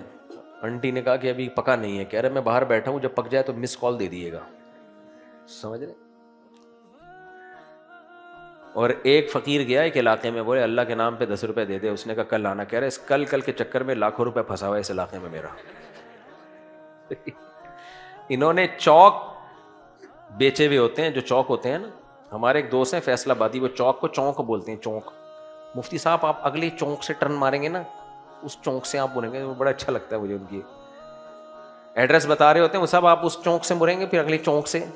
چونک کیا ہوتا ہے؟ ان کے منہ سے اچھا لگتا ہے اگلی چونک سے. خیر، تو چوک بکے ہوئے ہوتے ہیں، ان کے چورنگیاں بکی ہوئی ہوتی ہیں. تو اس لیے اس میں سوچ سمجھ کے دیا کریں، جو واقعی مستحق لگے تو اس کو دے دیں. زیادہ تر تو مستحق ہوتے نہیں ہیں. اور میں نے بہت تجربے کیے ہیں، بس یہ سوال ہو گئے کافی نا، ٹائم ہو گیا. میں نے بہت تجربے کیے ہیں. شروع میں کوئی آتا تھا بھیک مانگنے کے لیے، میں اسے کہتا تھا تجھے جاب چاہیے نا، چل ایسا کر ہماری مسجد میں یہ صفائی کر دے، روزانہ آ کے میں تجھے اتنے پیسے دوں گا، مارکیٹ سے شارٹ. تو کیوں لوگوں کو اپاہج بنا رہے ہو؟ کوئی کام لو ان سے. بھائی یہ صفائی کر دو، گلی کی صفائی کر دو، اتنے پہ فری پھوکٹ میں. لوگوں کو ہم نے سست اور کاہل تھوڑی بنانا. بھیک کی عادت ایک دفعہ لگ جائے نا، میرے شیخ حضرت مفتی رشید احمد صاحب ہمیں وصیت کرتے تھے بار بار، دیکھو اگر یہ ہاتھ زندگی میں ایک دفعہ ایسے ہو گیا، بس یہ پہلی غلطی آخری غلطی ہوگی. اور خاص طور پہ علماء کو کہتے تھے، علماء کو، کیونکہ علماء کے مالی حالات بیچاروں کے اکثر کمزور ہوتے ہیں. تو اس وقت ہم بھی ایسے ہی چل رہے تھے، ہینڈ ٹو ماؤتھ. لیکن وہ فرماتے تھے اگر یہ ہاتھ ایک دفعہ ایسے ہو گیا، بھوک سے مر جاؤ، خودکشی کا انشاءاللہ گناہ نہیں ملے گا. وہ کہتے تھے ہاتھ یوں نہیں کرنا، کسی کو اپنی حاجت نہ بتانا کہ میرے گھر میں یہ چل رہا ہے، میرے گھر میں یہ چل رہا ہے. تو میں تو نیک آدمی نہیں ہوں، مجھے پتا ہے میں کتنے پانی میں ہوں، لیکن اللہ نے مجھے اس چیز سے بچا کے رکھا. ایک میرے والد بہت خوددار آدمی تھے، باپ کا بھی اثر ہوتا ہے نا. میں نے اپنے والد صاحب کو دیکھا، کچھ بھی ہو جائے میرے والد صاحب نے کبھی کسی سے پیسے نہیں مانگے، کیسے بھی حالات آئے. قرضہ بھی نہیں لیا کبھی کسی سے، قرضہ کمیٹی بھی نہیں ڈالی. کہتے کمیٹی بھی یہ لالچ ہی ہے، پیسے دو پھر ادھار ہی ہے نا، یہ بھی ایک طرح کا. کہتے جو جیب میں ہے اس میں چلاؤ بس. تو میں نے اپنے ابا سے سیکھی یہ چیز، اور پھر اللہ نے ہمیں پیر و مرشد ایسے دے دیے، انہوں نے آ کے وہ کہتے نا آگ پہ پیٹرول چھڑک دینا. تو حضرت نے بتایا ایسے کر لیا نا ایک دفعہ، خاص طور پہ علماء کو کہتے تھے جتنے مرضی. میرے ساتھ بھی دنیا میں ایسے کوئی برے حالات آئے نہیں، لیکن یہی ہے کہ جو ہے نا کوئی ضرورت پڑ گئی، سسرال کہہ رہا ہے پیسے لے لو. نہیں بھائی، سسرال سے پیسے لے لیے تو تیسری شادی کیسے کروں گا میں تو یہ بھی سوچتا تھا میں کروں گا تو بولیں گے ابے ہمارے پیسوں سے تو پل رہا تھا، ابھی تو تیسری بھی کر رہا ہے. تو میرے ذہن میں یہ بھی تھا. میں نے آپ کو اپنا واقعہ بھی سنایا تھا نا، میری یہ جگہ بات طے ہو گئی تھی 2010 میں. تو ینگ تھا میں بالکل، ایسا کڑیل جوان، جذبات، ٹیسٹوسٹیرون کہاں پہنچا ہوا تھا میرا، ابل رہا تھا اس وقت آدمی کی. اب تو اس عمر میں جو ہماری عمر چل رہی ہے اس میں باتیں ابھی بھی ہیں، اللہ کا شکر ہے، لیکن کب تک. کب تک چھپو گے پیڑوں کی آڑ میں؟ کبھی تو ملو گے لنڈا بازار میں. تو وہ کیا جذبات تھے میرے, ایسے جگہ رشتہ طے ہو گیا, اتنا زبردست رشتہ, کیا بتاؤں میں, زیادہ تعریفیں نہیں کروں گا میں. تو میری رات کی خوشی سے نیند اڑ گئی تھی. لیکن مہر کتنا تھا؟ اتنا مہر تھا کہ میں ادھار لے کے دے سکتا تھا, سمجھ رہے؟ لیکن مجھے پتا تھا کہ میں ادھار واپس میرے لیے کرنا اس آمدن میں, یا تو ہوتا ہے نا آدمی کسی دوست سے پیسے پکڑ لے اگلی تنخواہ پہ دے دوں گا, وہ تو ادھار نہیں کہلاتا, چلو وہ تو سب جگہ چل رہا ہوتا ہے دوستی یاری میں. لیکن مجھے پتا تھا یار میں نے اگر یہ ادھار لے لیا تو اس کو اتارنا میرے لیے بہت مشکل ہو جائے گا. تو میں نے وہ رشتہ صرف, حالانکہ مجھے ادھار دینے والے 20 لوگ مل جاتے ہیں, کیا رہا ہم سے لے لو, آپ ہم سے لے لو, آپ ہم سے لے لو. میں نے کہا, ہمارے حضرت نے کہا تھا مر جانا ہاتھ اور پھر تیسری شادی کے لیے ادھار. لوگ بولے گا, لوگ کیونکہ مائیں مر رہی ہوتی ہیں ان کے لیے تو سالے کر کیا رہا ہے. اچھا بھلا رات کو جو خوشی سے میں سو نہیں سکا, دل کے ارماں آنسو, یہ شعر جبھی تو یاد ہوا ہے مجھے, دل کے ارماں آنسوؤں میں بہ گئے, ان کے بچے ہم کو ماموں کہہ گئے. میں نہیں جاتا اس علاقے میں, نہیں جاتا, مجھے پتا اس کے بچے مجھے ماموں کہیں گے, تو نہیں لیا میں نے. تو وہ جو میرے ہوتے ہوتے رہ جانے والے سسر تھے وہ کہہ رہے تھے آپ تو مولانا صاحب ہو, آپ کو تو 20 لوگ پیسے دے دیں گے. میں نے جو اپنی جیب میں جو کچھ ہے ہم نے اسی پہ نظر رکھنی ہے. نہ کاروبار کے لیے اس طرح ہم ادھار لیتے ہیں کسی سے, نہ شادی کے لیے ادھار لیتے ہیں, نہ بچے کی ولادت پہ ادھار لیتے ہیں. پھر اللہ تعالیٰ نے الحمدللہ, اب تو مجھے ویسے بھی اب تو لوگ مجھ سے ادھار مانگنے آ رہے ہوتے ہیں, میں چماٹ مارتا ہوں, میں نے کسی کو نہیں دیا, میں تجھے کیوں دوں گا. مجھے پتا ہے جس دن تو نے ادھار لیا اس دن سے مارکیٹ سے شارٹ, کیونکہ ہماری حضرت فرمایا کرتے تھے جو کسی کو ادھار دے وہ بے وقوف, جو ادھار لے کے واپس کر دے وہ اس سے بڑا بے وقوف. یہاں تک حضرت کا جملہ کمپلیٹ. میں نے ایک صاحب کو یہ بات بتائی کہ جو کسی کو ادھار دے اس زمانے میں وہ بے وقوف, اس زمانے کی بات کر رہا ہوں میں, وہ بے وقوف, جو لے کے واپس کر دے وہ اس سے بڑا بے وقوف. اس نے کہا واپس کرنا تو فرض ہے, وہ بے وقوف کیوں؟ میں نے کہا تو ان دونوں سے بڑا بے وقوف. جس کو ہماری یہ بات سمجھ میں نہیں آئی. تو یہ ہاتھ ایک دفعہ یوں ہو گیا تو بس یا بس اللہ سے یہی دعا مانگتا ہوں, اے اللہ تو نے کھلایا پلایا, ہاتھ ایسے نہیں ہونے دیا, تو بس ایسے نہیں ہونے, اس کا بڑا مزہ ہے سر اٹھا کے جینے کا. تو اس لیے بھائی کوشش یہی کرو یار. باقی کھلانے میں آدمی یہ ہے نا, کھلانے میں تو جو مستحق نہیں بھی ہو بغیر مانگے کھلاؤ اس کو. کیا خیال ہے؟ مستحق نہیں بھی ہو تو کھلاؤ, ہدیہ دو, اس میں کیا ہے. مستحق نہیں بھی ہو نا اس کو بھی کھلاؤ. کیا ہو گیا, کیا ہو گیا؟ نہیں ہاں, اگر یہ خطرہ تو پھر نہ دو نا. یہ بھی تجربے ہو چکے ہیں. ایک دفعہ میں نے ایسے گھر میں کوئی بیچاری, وہ کوئی خاتون مجھے غریب سی نظر آئی, میں نے پکڑا دی بھائی, وہ تو پھر پوری لائن, پھر تو پوری لائن 2 آ رہی ہیں 4 آ رہی ہیں, پھر دھرنے مار کے. میں نے کہا بھائی یہ تو بڑا مسئلہ ہو گیا ہمارے لیے. اس میں پھر آدمی خود سمجھ لے کہ کیسے تعاون. تو میں گھر پہ آنے والوں کے ساتھ تعاون کبھی بھی نہیں کرتا. مجھے پتا ہوتا ہے یہ ایک نامتناہی سلسلہ شروع ہوتا ہے. خود سے آپ جاؤ دیکھو, کوئی مزدور کدال لے کے لگا ہوا ہے, رمضان میں روزہ رکھ کے مزدور گڑے کھود رہے ہوتے ہیں, جا کے چپکے سے پکڑا دو ان کو. کیا خیال ہے؟ رکشے والا آپ کو لگا ہے پسینوں میں رکشہ چلا رہا ہے, اجرت طے کر لیا آپ نے کم, بھائی 500 روپے ہے, جب اترے 600 پکڑا دو اس کو. کیا خیال ہے؟ ٹماٹر والے کے ریٹ خراب نہ کرو, وہ کہہ رہا ہے 100 روپے کلو, آپ نے میں 200 روپے کلو لوں گا, اس سے ریٹ خراب ہوگا. 100 روپے کلو ٹماٹر بیچ رہا ہے, آپ نے کہا نہیں 80 روپے لوں گا. ریٹ نہ توڑو. جب ریٹ ہو گئے 80 کے تو آپ نے دے دو 150 روپے دے دو اس کو. سمجھ رہے ہیں؟ لیکن یہاں لوگوں کی جان نکلتی ہے, کیونکہ وہ مزدوری کر رہا ہے نا, محنت کر رہا ہے, اس کو پیسہ دیتے ہوئے جان نکلتی ہے, جان نکلتی ہے اس کو پیسہ دیتے ہوئے. وہ ٹماٹر کی ریڑھی چھوڑ کر بھکاری بن جائے تو دیتے رہیں گے اس کو بیٹھ کے. مارکیٹ میں یہ چل رہا ہے. اللہ حفاظت میں رکھے. سبحانک اللہم و بحمدک، نشہد ان لا الہ الا انت، نستغفرک و نتوب الیک.